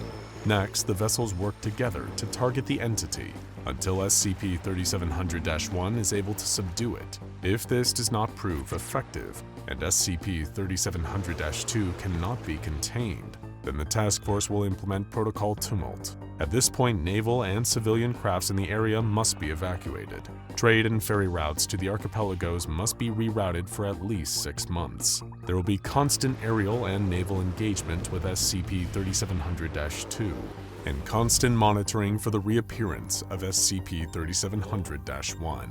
The behavior of SCP-3700-1 and SCP-3700-2 is largely very predictable, with one notable exception. On March 20th, 2017, a pair of SCP Foundation-owned battleships known as the Myther and the Terran arrived at a point between the Orkney, Shetland, and Faroe archipelagos in the North Sea. They were accompanied by the usual fleet of Delta 7 ships. Approximately 600 meters away from the ship's anchor points, the water began to emit intense bright rays of light for a duration of 3 minutes. At this point, SCP-3700-1 appeared, visible through the surface of the water. Delta 7 withdrew their anchors, speeding toward the entity. As the ships caught up to the entity, it raised 2 of its claws into the air, clicking them together in a friendly greeting. The Delta 7 ships followed the entity along its usual swimming path for 30 minutes, and during this time, all was peaceful. But this peace did not endure for long. The tide began to change, literally. As large black wall clouds formed overhead, the winds picked up and the waves churned violently. In response, SCP-3700-1 raised its claws overhead, waving them in a circular motion and parting the clouds above it and Delta 7. But this effort took a lot out of the creature, and after 30 seconds, its antenna began to droop, and it lowered its claws. Still, the hole in the clouds remained, allowing a spot of sunshine to break through and beam down on the Foundation vessels. 600 meters ahead, the ocean waters began to rage and froth, spraying foam and surf into the air. SCP-3700-2 burst from beneath the surface, its head pointed upward. It continued to rise until the tops of its tentacles could be seen just above the water, then stopped to bend its torso and turn its head horizontally. Its jaw unhinged, exposing rows upon rows of serrated teeth. The beast let out a mighty roar, accompanied by a stream of blue flame. At the sight of its rival, SCP-3700-1 dove beneath the surface, disappearing from view. The SCP's Myther ordered the rest of the vessels to engage Protocol Winter Maelstrom. Delta 7 scattered out from SCP-3700-1's point of submersion, and all 13 destroyers fired their harpoons at SCP-3700-2, embedding themselves in the entity's head. Naturally, this enraged the creature, and it began to roar and wail, spinning its lower body vigorously enough to generate a whirlpool. The cruisers opened fire with a combination of L cannons and conventional weaponry in order to distract the entity as the destroyers pulled their harpoon lines taut, dragging its head in a continuous circle. While this was taking place, the battleships got into position and prepared to fire on the Myther's mark. 3, 2, 1, fire! The first broadside barrage collided with SCP-3700-2, and it grunted in pain, thrashing back and forth before opening its mouth and spewing an instance of SCP-3456 into the water. As soon as it hit the water, the equine monster began to cut through at a pace of 50 kilometers an hour, making its way toward the destroyers, particularly the SCP-Selkie. The Selkie attempted to retarget its weapons and prevent the creature from reaching it, but the monster moved too quickly for the Selkie to adjust. The Selkie was lifted out of the water by the creature as crew members desperately clung to the railings and their weaponry. As the crew cowered and tried to fend off the creature, it reached for them, trying to pull them from the ship. While the Selkie was occupied, SCP-3700-2 was able to attack again, blasting another ship with a stream of blue fire. A loud crack rang out from across the sea as the Selkie dropped back into the water, the SCP-3456 instance shrieking in pain. SCP-3700-1 burst through the surface, striking the creature with its club-like limbs, each blow emitting another loud crack. The third blow tore the instance in half, sending its human torso careening through the air and past the SCP's Myther. Freed from its attack, the Selkie moved full steam ahead, pulling the harpoon line taut again and dragging SCP-3700-2 out of its path. Several Selkie crew members were thrown overboard during the struggle, and as they struggled to keep their heads above water, SCP-3700-1 scooped them up, placing them onto the deck of a nearby destroyer and out of harm's way. With the crew members rescued, SCP-3700-1 set its sights on its enemy, swimming towards the edge of the whirlpool and emitting a luminescent glow from two of its eyes. The constant barrage of cannon fire on SCP-3700-2 was beginning to take its toll, and the Myther ordered the fleet to, quote, brace for the killing blow. As if responding to the Myther's call, SCP-3700-1 shot several concentrated blasts of gamma radiation at its foe, leaving large holes in the creature in their wake. SCP-3700-2 screamed, flailing so hard that it snapped the harpoon lines and created waves large enough to push the vessels backward. With its newfound freedom, SCP-3700-2 impaled SCP-3700-1 through the midsection with its barbed tip of its tail, lifting it up and out of the water with the force of the blow. SCP-3700-1 desperately tried to free itself, attacking the tail with its club-like limbs, but the fight was in vain, and after a moment, all movement stopped. SCP-3700-1 was, for at least the duration of this manifestation, dead. SCP-3700-2 tossed the corpse into the water, flinging it past Delta-7 where it crashed into the water and sank down into the depths below. At this point, Delta-7 was ordered to initiate Protocol Tumult. The Delta-7 vessels turned away from SCP-3700-2 and prepared to evacuate the area.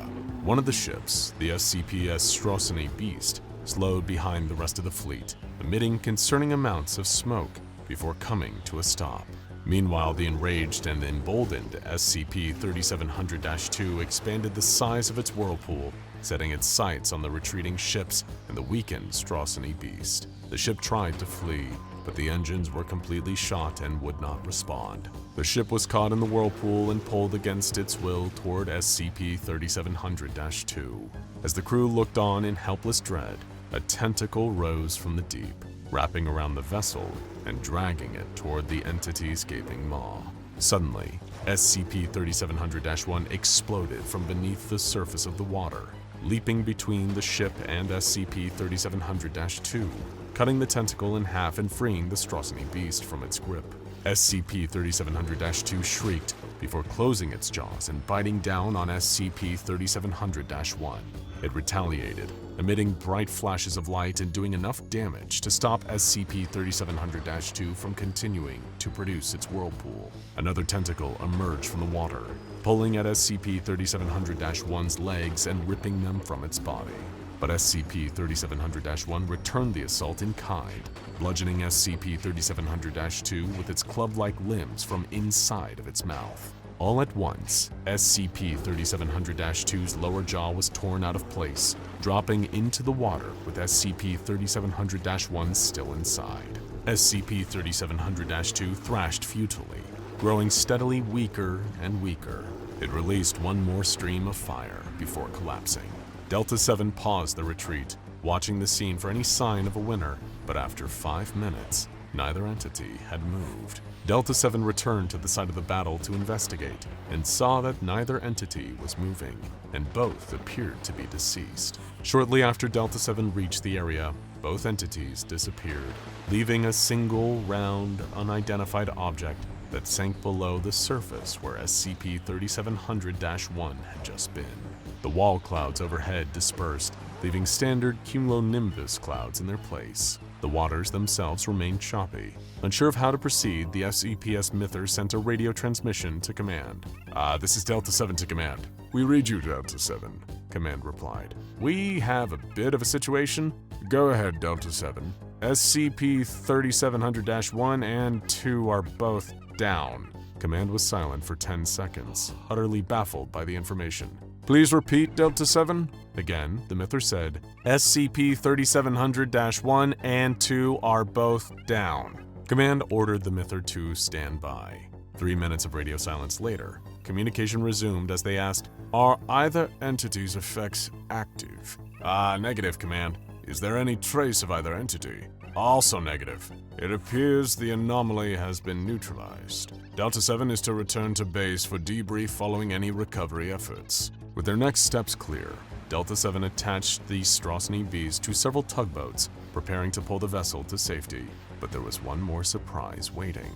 The SCPS Myther began picking up unusual levels of gamma radiation, as well as a sonar contact at a depth of 3 kilometers. They called Command requesting permission to deploy submersibles for exploration purposes. 1 minute of silence followed, as the Command arrived at a decision.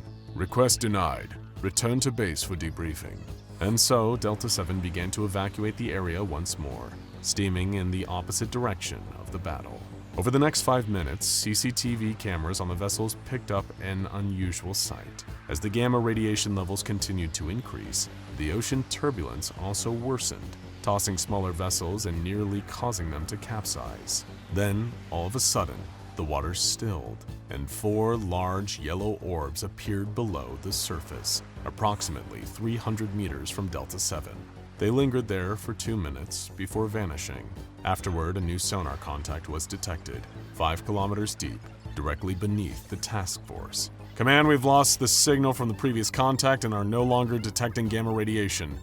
We're detecting new contact 5 kilometers deep, large and metallic. After further deliberation, Command responded. Delta-7, you are authorized to deploy submersibles for exploration purposes. Be advised, should SCP-3700-2 manifest, exploration teams are to be considered lost, and you are to return to base. The consequences of this incident, as well as what else might be lurking down in the depths beneath SCP-3700, are still unknown. Nobody should ever have to find out what a human body smells like, especially as it's being eaten. Sally clasped both hands over her face, trying desperately to block out the smell and to trap in her nervous breathing. She couldn't bring herself to look. Every bone in her body wanted to take off running through the forest, back out onto the interstate, to try and find some help. But there was nothing she could do. She could never outrun that thing. It was too fast, too savage. Even if she could convince someone on the highway to pull over and help her, they would just tell her she was going crazy. Maybe she was. Then the smell of her husband's body drifted over to her on the wind as the crunching sound of inhuman jaws filled the air. Panic set in. Then silence. She couldn't hear anything, not even a whisper in the trees. Had she done it? Had she survived? That's when a red sneaker stepped out from behind the tree, and Sally stared into the eyes of the blood-spattered hedgehog. Now, Sally had never been a gamer growing up. Sure, she played a little bit of Mario Kart and had a few Nintendogs back in the day, but the word gamer just wasn't for her. However, love conquers all, and when she found the man of her dreams, she decided that it would be worth at least giving some of his hobbies a go. They started off nice and easy, playing a bit of Stardew Valley, Minecraft, and maybe some Overcooked here and there. But before long, the pair of them were sitting down every day after work, headsets on and controllers in hand, ready to dive into the latest adventure. Just recently, the couple had gotten into retro games, going back and playing classics like Battletoads and Streets of Rage. The challenge was addictive, so when her husband John came home with a copy of an unmarked NES game, Sally was intrigued, to say the least. John explained that he had found it listed on eBay under a very suspicious account. He had gone to pick up the game after work that day, expecting to be greeted by the smiling face of the seller. Instead, he found a blank gray cartridge and a very brief manual wrapped together with an elastic band on a street corner. The seller had listed it for virtually nothing, and based on the description, seemed very eager to get rid of the game for some reason. So eager that he must not have wanted to stick around to even hand it over. Sally, already bored with this backstory, snatched the manual up and read the title of the game, Professor Gould's Terrifying Horror Challenge. There was no artwork, no branding, no publisher, no stickers, nothing to differentiate this game from being just a blank cartridge. As far as Sally knew, it could have been a virus, some kind of malware game designed to brick their NES. But the words horror and challenge from the title sold her. She blew on the pins in the cartridge and slotted it into place in the NES. A black screen appeared with nothing on it but two options, single player or two player. Sally uncoiled a second controller and handed it to John with a grin. "You ready?" Sally hit two player, and a new screen came up. "Are the people holding the controllers the people who want to play the game? Yes or no?" Sally hit yes. A shrill beep filled the room, high-pitched and grating on their ears. John immediately grabbed for the remote and turned the volume down on the TV, but the beep just kept going. The screen was a bright red, filling the room with an unnatural bloody light. John tried to hit the off button on the remote, but the TV stayed red, and the beeping sound continued, filling their tiny apartment. Getting up and rushing over to the TV, John tried to unplug it, but it was no use. The beeping noise and the red screen persisted. He looked back at his wife in confusion, but she was looking somewhere else entirely. There was a rat in the corner of the room with mottled fur, bloated flesh, and cracked teeth. It stared right into Sally's eyes, salivating. Without a moment's hesitation, she leaped up onto the couch and screamed. But instead of running away, the rat slowly crept forward, looking almost as if it was smiling. Then a second one appeared, crawling out from behind the couch, followed by a third in the doorway, and a fourth beneath the TV. Dozens of rats filled the room, swarming in from all directions, climbing over one another in a desperate attempt to get into the tiny apartment, to get to Sally and John. Sally clambered onto the couch with her laptop and tried to kick away any of the rats clambering up onto the furniture, but it was no use. For every rat she kicked away, another one appeared, until soon they were climbing their way up John's jeans, their sharp little claws digging into his flesh. The rats tore at Sally's clothes, climbing over one another desperately, heading towards her mouth, trying to burrow their way in. Hairy bodies filled her vision, and the stench of disease made her gag. Seizing an opportunity, a rat tried to clamber through her open jaws. She felt its tiny paws scrabbling at her tongue. With tears filling her eyes, she took one fleeting look at the man she loved and noticed something behind him. A giant yellow bottle with the words "rat poison" stamped into the side was sitting precariously on top of their cabinet. Half stumbling, half swimming, Sally pushed her way through the throng of rats filling their apartment and desperately grabbed the bottle from on top of the cabinet. Throwing the rats off her hands, she managed to unscrew the lid, held the bottle high over her head, and poured the thick, stinking liquid all over the swarm of rats threatening to engulf her. The chorus of death filled the room. Whether it was the sound of the rats dying or their bodies being evaporated by the poison, she couldn't tell. All she could do was push through to try and find her husband and save him too. And miraculously, within just a few seconds, all of the rats had disappeared. The room was empty, the same as it had always been. Even the big yellow bottle was gone from her hand. All she could do was stare at John as he stared back at her, as the words "Level 1, complete," appeared above their heads. Welcome to SCP-1315, the most visceral, most real, and most dangerous horror game you will ever have the misfortune of playing. It's not too late to back out at the menu screen when you select how many players you want. It's not even too late at the confirmation screen, but once you're in the game, there's no turning back. Either you beat the game, or you die trying. Beating this game is no easy feat. A copy of SCP-1315 has been in Foundation containment since 1986, but in all of that time, only one D-Class personnel has managed to make it to level 33.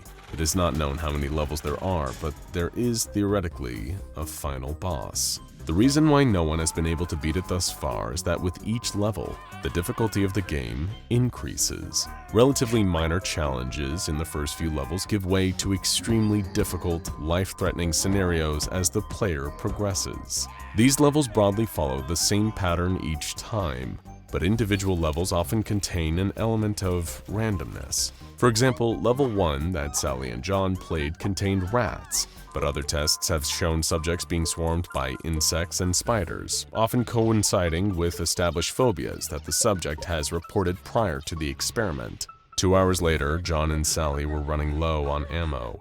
With both couches pushed against the door to the lounge, they both hunkered down behind the TV, loading the remains of their shells into the shotguns. From out in the hallway, they could hear the heavy footsteps of more animals rushing towards them. When the pounding on their door had first started, they assumed it had been their neighbor coming up to complain about their screaming and running around in the previous levels. John had been so deep in thought trying to work out what their cover story could be, that when he opened the door and saw an adult grizzly bear standing on its hind legs in front of him, it had taken him almost too long to react. Sprinting back into the lounge, he found his wife already loading rounds into the shotgun that had suddenly appeared on the floor in front of her. With a grim expression on her face, she seemed to have accepted their new reality, that this was a game they were going to have to fight their way through. But with every bear they shot as it tried to push its way into their lounge, 2 more had appeared just minutes later. While they had been conservative with their ammo, aiming for the heads and not taking any risks, the pair was starting to run dangerously low. Was there an objective they were missing? Were they supposed to have done something to progress through the level? Sally mashed a couple buttons on the NES controller, and then some text appeared on the red screen. Objective: survive. 4 bears appeared in the doorway and pushed hard against the couch. It slid out of the way and they charged into the room. Sally and John desperately took down the first 2 of them, but the dreaded click of the triggers told them they had nothing left. Closing their eyes and bracing themselves for the worst, the pounding of heavy paws on their vinyl floor suddenly stopped. The bears had disappeared. Level 3 complete. Well, whatever's next can't be worse than that, surely. But it was. They managed to hold out in their apartment until level 9, but then the windows behind their heads smashed into 1,000 shards as a black-booted SWAT team swung into the room. With barely any time to react, Sally and John pushed their way out of the apartment and braced themselves down to their car. Slamming both doors closed, they took off racing towards the highway as the SWAT vehicles pursued them. 3 hours later, the couple was running low on gas. Swerving their way along the interstate, their eyes on the mirrors constantly, the pair was pretty certain they'd managed to lose their assailants. Slowing their car to the speed limit, they gently weaved their way through the traffic towards the nearest gas station. Trying their best not to look suspicious, the 2 of them went inside, keen to stock up on supplies. Who knew how long this game would go on for? They had already been active for hours and were exhausted. With the SWAT team hopefully long behind them now, the adrenaline rush was starting to wear off, and the reality of this situation was starting to set in. Hopefully, there were just 10 levels and they only had 1 to go. With the sinking feeling in their chests, each one of them realized it was more than likely to be 100. Definitely time to stock up on some supplies. They were barely halfway around the gas station when the words, Level 9, complete, flashed in the sky above them. Both John and Sally froze where they were and stared at each other over the aisles. A blue flash darted past them outside the windows, then again going the other way. Sally ran over to the counter and banged on the glass. Lock the door! Lock the door! but the teenager just looked at her in confusion. And now it was Sally's turn to look around and see her husband staring in horror. On the other side of the glass, standing between two gas pumps, was Sonic.EXE. With haunting red eyes, rows and rows of sharp teeth, and blood dripping from his mouth, the hedgehog stared intently. Sally pointed out the window and turned to the teenager, yelling, but the girl took a step back, looking scared of her. The girl couldn't see it. She couldn't see Sonic. For all these challenges, all the things they'd been fighting, was it just in her head? But there was no time to worry about that. Sally ran towards the door to the back of the shop. Hearing the footsteps of her husband running after her, she kicked open the fire exit but froze immediately. Sonic.EXE was standing there in front of her, smiling. It was toying with them. They needed to run to get out of here as quickly as possible, but how could they outrun Sonic? "Hey, Sonic!" John yelled from behind her. "You hungry?" He pushed Sally out of the way and threw a handful of chili dogs out into the forest. Hearing "hungry," Sonic spun around and chased after his favorite food as quickly as possible. That had only bought them a few moments of time, but maybe that was all that they would get. Sally and John ran back through the convenience store and out the front. They couldn't run, but they could at least try to hide. A semi-truck had to slam on the brakes as the pair of them ran across the interstate. Without a choice of running anywhere else, all they could do was dart into the woods on the other side and hope that Sonic had a bad sense of smell. But as they ran through the woods, they could hear an ominous voice echoing behind them. "Gotta go fast. Gotta go faster than that." Sally found a tree and dived into cover just at the right moment. Her husband wasn't so lucky. There was a flash of blue and a horrible crunching sound before his body hit the ground. Sonic.EXE was on top of him in a heartbeat, rows of sharp teeth gnashing. Sally clasped both hands over her face, trying desperately to block out the smell and trap her nervous breathing. She couldn't bring herself to look. Every bone in her body wanted to take off running through the forest, out onto the road to try and find some help. But there was nothing she could do. She could never outrun that thing. It was too fast, too savage. Even if she could convince someone on the highway to pull over and help her, they would just tell her she was going crazy. Maybe she was. Then the smell of her husband's body drifted over to her on the wind as the crunching sound of inhuman jaws filled her ears. New tears flowed. Then, silence. She couldn't hear anything, not even a whisper in the trees. Had she done it? Had she survived? Then a red sneaker stepped out from behind the tree, and Sally stared into the eyes of the blood-splattered, deranged hedgehog. Sally blinked, and it was gone. Level 10 complete. The open forest stretched out in front of her. Without a moment to catch her breath, Sally took off running into the country on her own. Whatever was coming next, she had to be ready for it. The shinobi crouched low on the pagoda roof and listened to the night air. Up here in the mountains, away from the hustle and bustle of the markets in town, it was almost silent. Just the distant rattle of shutters somewhere behind him. The mountain shrine was tucked out of sight, so far into the countryside that no one would stumble onto it by accident. No one would come here without a reason. The shinobi knew the face of his target, a warlord turned politician with more blood on his hands than the assassin sent to kill him. By the burning glow of the night sky, the shinobi could see the man kneeling at the shrine. The path was made up of small stones, so he'd have to drop onto the grass and creep around the pond to approach his target. No guards. No one else was there at all. This was the spot where the man came to pray when he was struggling to sleep, perhaps trying to atone for the lives he'd taken. Perhaps he didn't care at all. The ninja drew the blade in total silence and timed his drop to the ground with the rattling noise in the distance. With each dainty step, he closed the distance to his target, readying the blade over his head. It was done in a moment. The man was dead before his body hit the ground. He likely didn't even notice as the steel had severed the nerves running down his spinal cord. So sharp was the blade that had slid through his bones like a fish through water.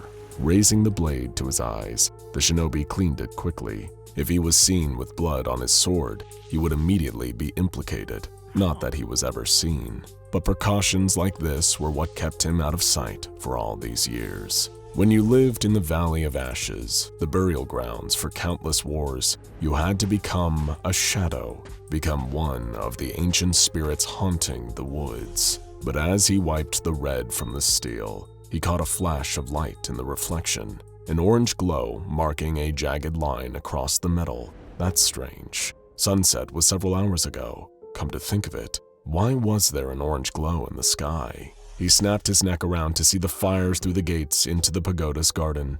Down by the ocean's edge at the foot of the mountains was the city where he had always lived, and it was on fire. Leaping up onto the walls, he stood up straight, surveying the horror scene taking place before him. Thick plumes of smoke billowed up into the night sky, so dense and large that it seemed to become the blackness of the night. It was hard to make out much of what was going on down there. The shinobi looked everywhere to try to see the invading army or the rioters, but there were none.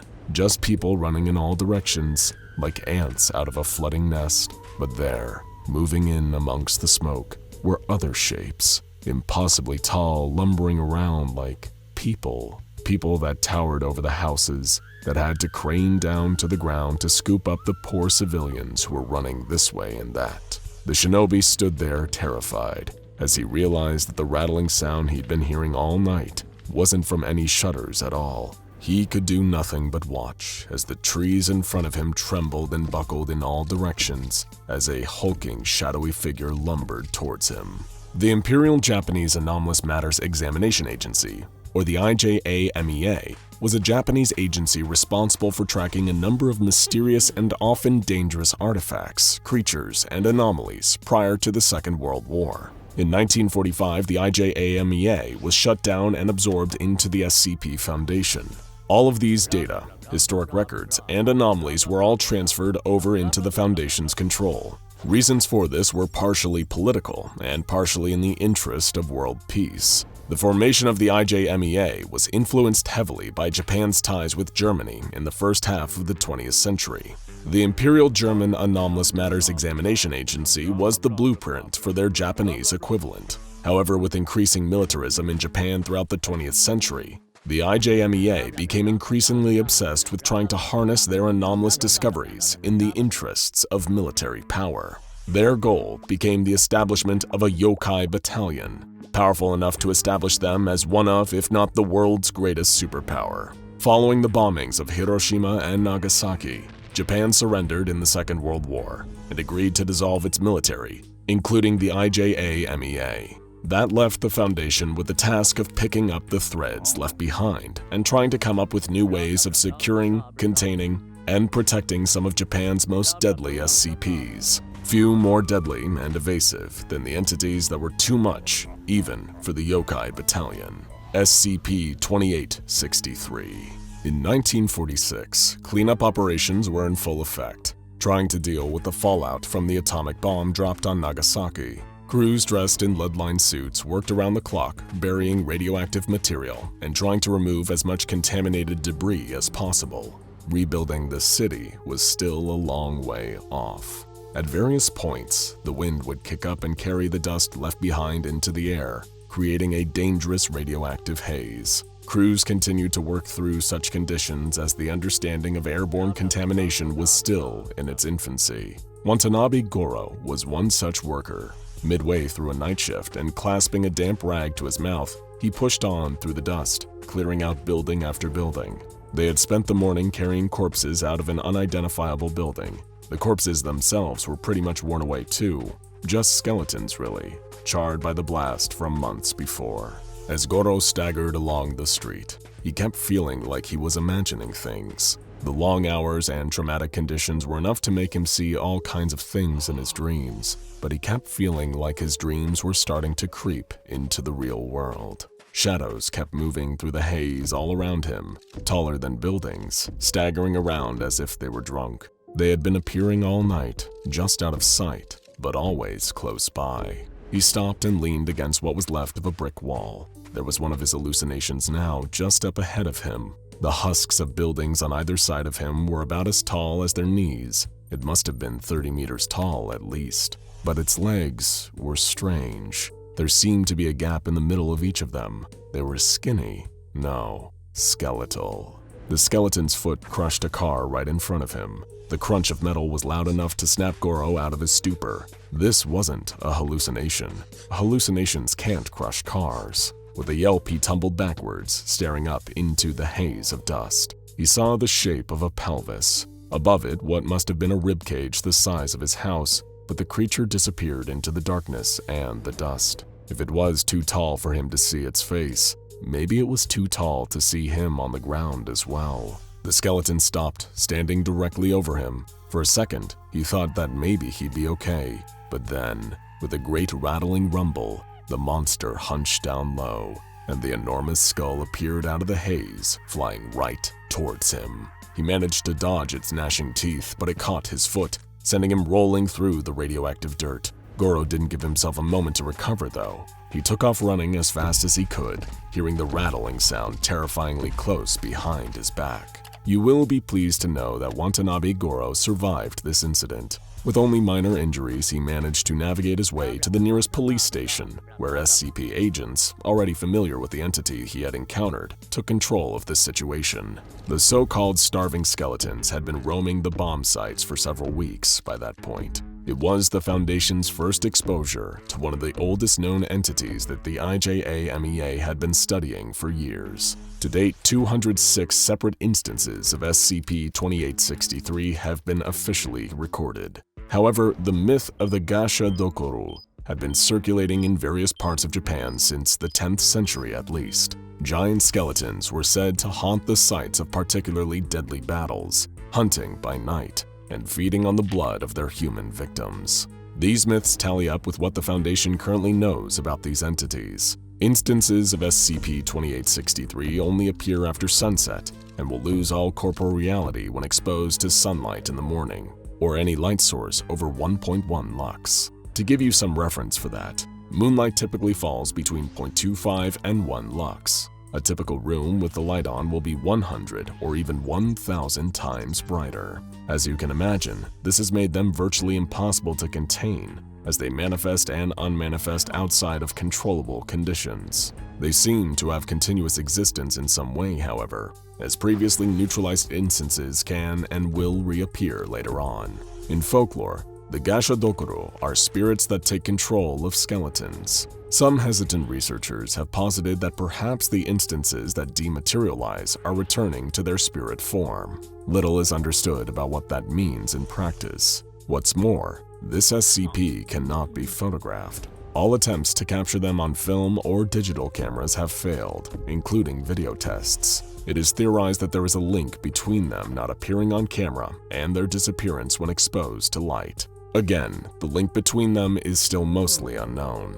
Due to a steady increase in urban development in Japan and ongoing peace in the region, appearances of this SCP are growing increasingly rare. While this marks a positive change for the people of Japan, it makes it even more difficult to study this SCP and learn how to prevent it in the future. The most recent fatality to occur at the bony hands of SCP-2863 happened in 2008, and it was part of a Foundation experiment. While most of Hiroshima and Nagasaki had been redeveloped into bustling metropolitan areas, the outskirts of each city, particularly several parks, saw occasional instances of SCP-2863 appearing at night. As such, the SCP Foundation conducted a series of experiments under cover of nightfall, releasing D-Class personnel into a park in Hiroshima to observe how the SCPs hunted humans. Their enormous height, towering at over 30 meters, gave them a huge advantage, being able to chase people down with little difficulty. Another notable thing about them is just how quietly they move. There is a gentle rattling sound that follows them around, but aside from that, they are very light-footed and difficult to detect until they are right on top of you. This isn't helped by the fact that they hunt at night. As a result, they are remarkably quick at catching their prey. Once they have snatched their victims up in their skeletal fingers, they perform the same eating ritual every time.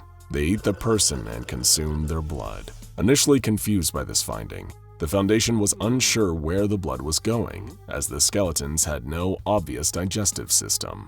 After the release of several more D-Class personnel into the park, they still weren't certain, but they believed that the SCP instances were absorbing the blood into their bones in some way. Further testing was requested, but denied due to the sheer number of D-Class fatalities in the area. They were starting to run out, and would have to ship more of them across to Japan, which was just a bit inconvenient for everyone involved. As the outskirts of those cities have been urbanized, the instances of SCP-2863 have reduced to the point that a smaller contingent of agents and researchers are now left in place. The light pollution from these areas is enough to prevent them from being able to manifest in the first place for the most part. Only on the rare occasion of power outages have Mobile Task Force 03 been deployed. Whilst researching this SCP, the Foundation came across an account from a shinobi in the 1700s. It was rare to find any kind of written document from a ninja for obvious reasons, but the account discovered painted a harrowing picture of just how much damage these yokai could inflict upon a city. The nameless shinobi first encountered SCP-2863 while assassinating an unnamed target in the mountains above his fishing town.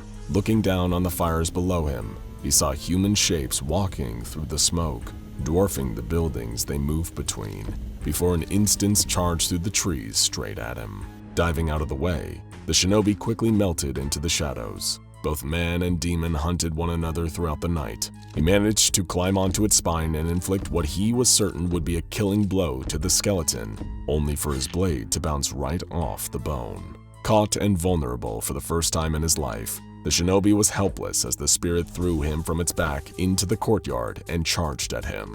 It was only the hem of the ninja's sleeve catching fire from a candle that saved him. Just as the skeleton was about to bite down on his head, the light flared and the SCP disappeared entirely. For a long while, the man lay in the courtyard, pondering his actions. He should have died that night, yet he survived. Getting slowly to his feet, the man now knew what his destiny was. A monster that strikes from the shadows, scared of the light. He and the Gashodokoru were not so different. Understanding his target was the first step to defeating them. Snatching up a lantern from the ground, the shinobi descended the mountain into the wreckage of his hometown and defended his people. By night, he would emerge hunting down the Gashodokoru under the cover of darkness, banishing them with the light hidden under a dark sheet. The man fought night after night, narrowly risking death to save his people from the onslaught of the evil spirit. A small plaque was installed by the IJAMEA shortly before the Foundation took over the management of the SCP. It was installed at the foot of an old pagoda just outside a small fishing village. On it was a simple haiku: "Walking in shadow, in the midst of our demons, we will find the light."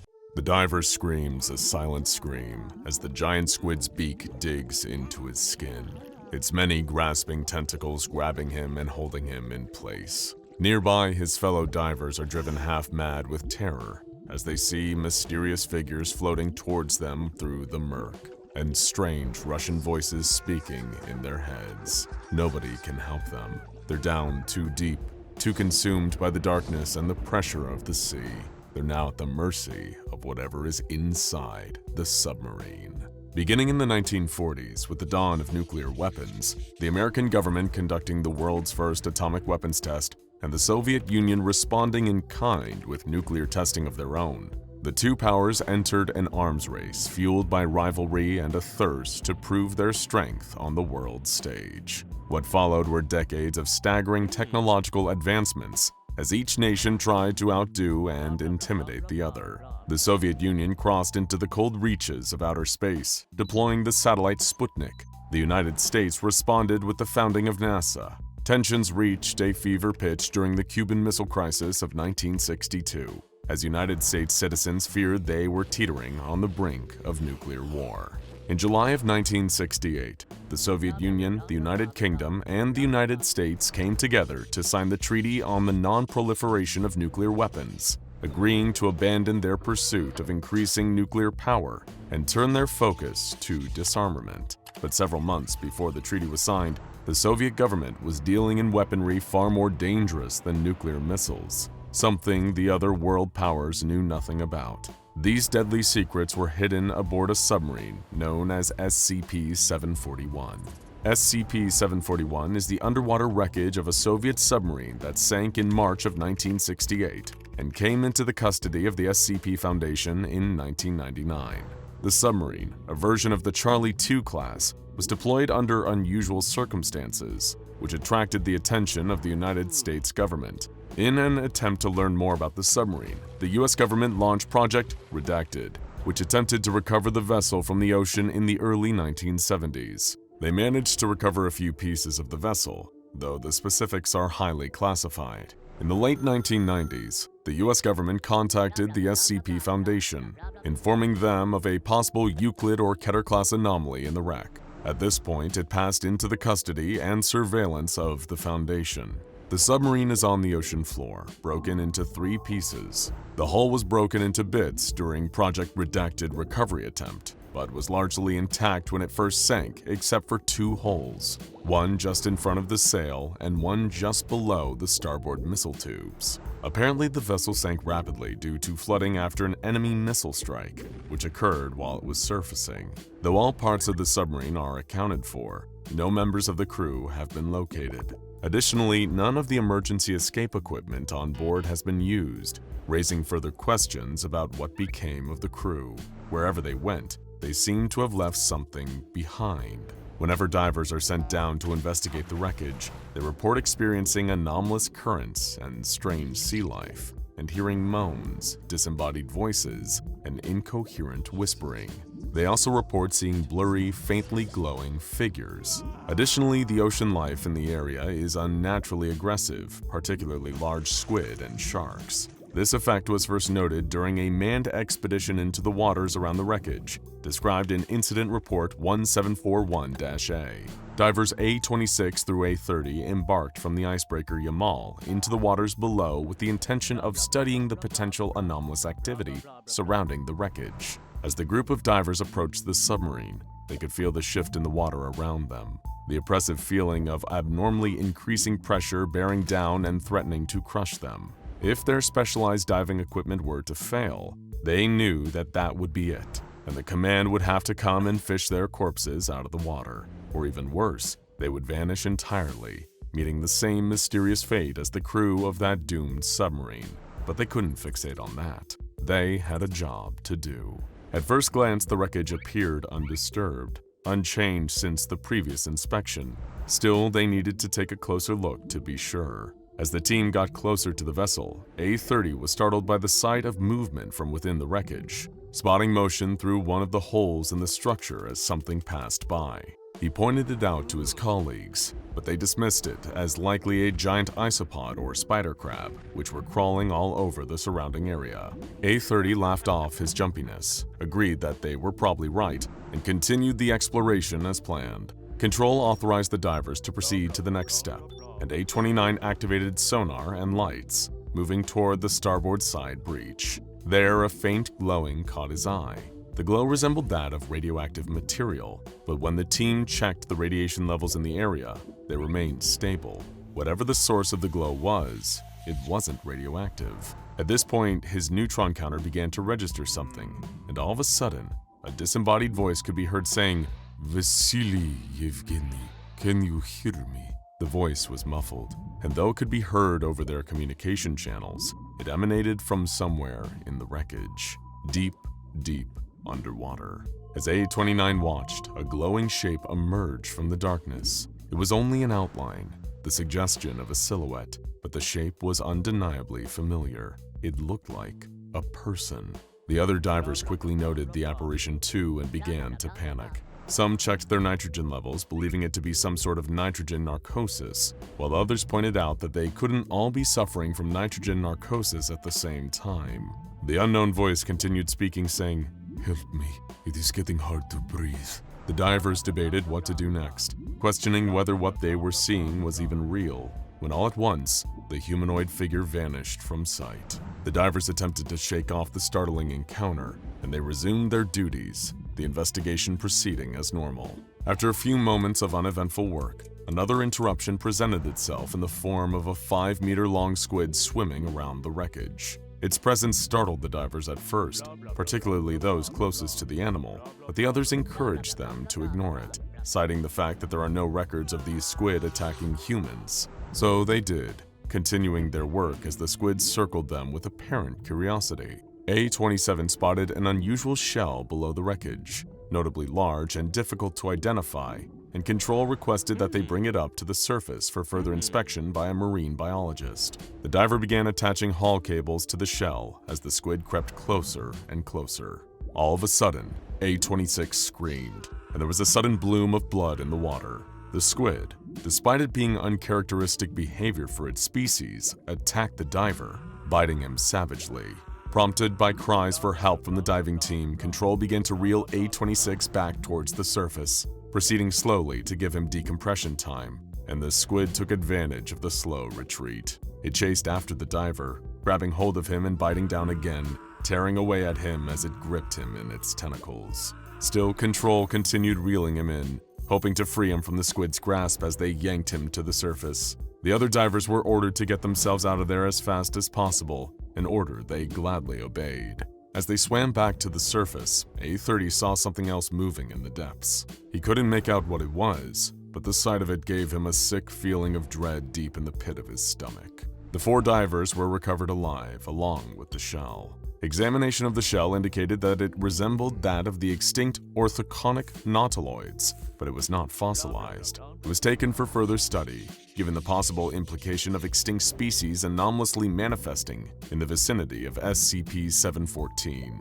Diver A-26 lost a limb and was exposed to an unknown venom via bites from the attacking squid. His camera was destroyed in the process. As squid are not known to attack humans unprovoked, this behavior has been attributed to the influence of SCP-741, though the exact link between the two is yet to be determined. An anomalous pressure gradient surrounds the wreck with a radius of approximately 250 meters, starting around the center of the submarine. The pressure in this area is much greater than it should be, given the depth of the waters there.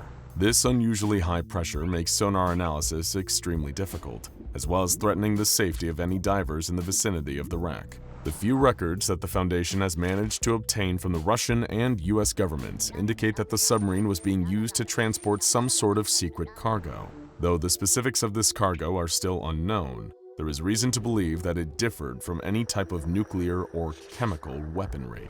On a date redacted from official files, the SCP-6661 was patrolling the area around SCP-741 when its sonar detected some unknown entity approaching SCP-741 from the south at a pace of 46 knots. The crew compared the acoustic signature of the contact with known submarines and torpedoes, but could not find a match. The SCP-6661 attempted to reach the contact via sonobuoy drops and active sonar pings, but it did not respond. When the contact crossed into the total underwater exclusion zone, it became classified as hostile. At that point, the sonar recorded sounds of an undersea missile launch, and SCP-6661 responded with the utmost urgency. The ship broke away from its original area and fired a Type 53 torpedo at the underwater threat. 15 seconds after the SCP-6661 launched its torpedo, missiles of an unidentified configuration were seen breaking the water, flying at a height of 1.8 meters and a velocity of 0.92 Mach. The missiles did not emit any detectable radar, nor did they respond to any launch chaff or flares from the SCP-6661. Both of the missiles were engaged by SCP-6661's 3KN-5 Kinsul surface-to-air missiles and Kashtan point defense systems, and were destroyed at 1,800 meters and 210 meters from impact, respectively. After the missiles were neutralized, the hostile vessel could be heard engaging in evasive maneuvers. At this point, there were 4 closely spaced explosions and the sound of a submarine disintegrating. The identity of the attacker, as well as its intention toward SCP-741, have not yet been determined. The incident resulted in the Foundation research team suggesting an expansion of the acoustic sensor net, as well as additional patrol and defense assets placed in the area. Additionally, they advised an acquisition of undersea retaliatory capability. The incident was classified Incident 1741-C. The sonar recordings from the SCP-6661 during Incident 1741-C were taken for further analysis by the research team. The in-depth review revealed anomalous acoustic signatures that did not match up with any known forms of propulsion, including magneto-hydrodynamic drive. Currently, the nature of the unidentified attacker remains a mystery, and it has not been attributed to any particular government or organization. Following the incident involving the SCP-6661, an American intelligence agent reached out to the Foundation. offering further insight into the secretive government programs looking into SCP-741. He agreed to sit for an interview with a Foundation researcher assigned to the project, on the condition that his identity remain protected. The SCP researcher's name is absent from the official file as well. The two men sat in a Foundation interview room, and the interviewer asked his informant why he chose to come forward, given the US government had simply chosen to sit on this information for 30 years. You've seen those reports. Project Redacted. Now we know that part too. How the directors didn't make the connection is beyond me. That and the stuff the Redacted pulled up, yeah, the other part you don't hear about is what some of the research team died of. And the crewmen we buried? Just uniforms. Also, the nuclear device we recovered wasn't a missile or torpedo warhead. It was a demolition charge. Does that make any sense? After all those clues, I had to come forward.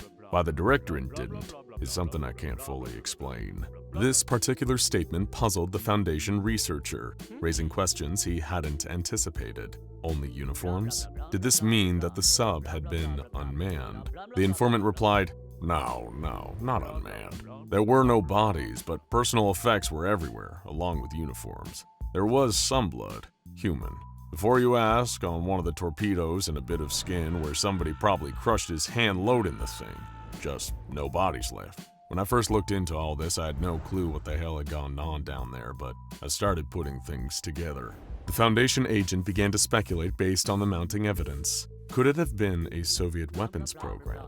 A deadly biological agent of some kind? No, it wasn't that. I thought maybe it could have been, so I dialed up some of my contacts at Biopreparant. Us spies wind up owing each other favors after a while, and they denied it vehemently. Not your usual cover-up baloney either. They clearly stated that whatever the sub was carrying, it wasn't theirs. They wanted no part of it. Sounded like he was gonna puke when I mentioned Redacted. Doctor, do you have any idea what it takes to make a bioweapons researcher sick? Now that wasn't what really bugged me though. What really kept me awake at night was the KGB file that fell into our hands. They mentioned a covert op by the Soviet military against an internal unnamed faction to get rid of a, quote, terrifying weapons that even the Soviet Union can't safely control. They wanted to lose it, whatever it was, or maybe fob it off onto the US. Of course, that all came to light right before the Iron Curtain fell, and given the atmosphere at the time, it was practically impossible to convince the directors that they weren't talking about nukes. And even once I did, they still didn't even think this was worthy of action. I mean, the Redacted would probably have me hanged for treason if they ever find me, but it was worth the risk. And by what I can gather, sounds like Russia thinks so too, loaning you half the Pacific Fleet and all. The interview continued after this point, but the rest of the conversation was considered irrelevant and stricken from the official file. The interview left the Foundation with more questions than answers, though they were more certain than ever that SCP-741 must be kept under strict containment procedures. Due to the object's location at the bottom of the sea, as well as the unusually elevated pressure around it, it is unlikely that many civilians will come into contact with it. However, as an extra protective measure, sonar and submersible monitoring is conducted on a periodic basis in order to verify that the wreckage has not been interfered with in any way. The Foundation contracted Russian warships, SCP-6661 and Krasnoyarsk, has been selected for this purpose. If any unauthorized activity occurs in the area surrounding SCP-741, nuclear and conventional missiles may be deployed. Any movement of SCP-741 is grounds for an immediate nuclear strike. Whatever secrets SCP-741 holds, whatever it was transporting that was even more of an uncontrollable threat than nuclear warfare, they're better left alone down there, at the bottom of the sea. Now go check out SCP-2316 The Bodies in the Water and SCP-054 Water Nymph for more.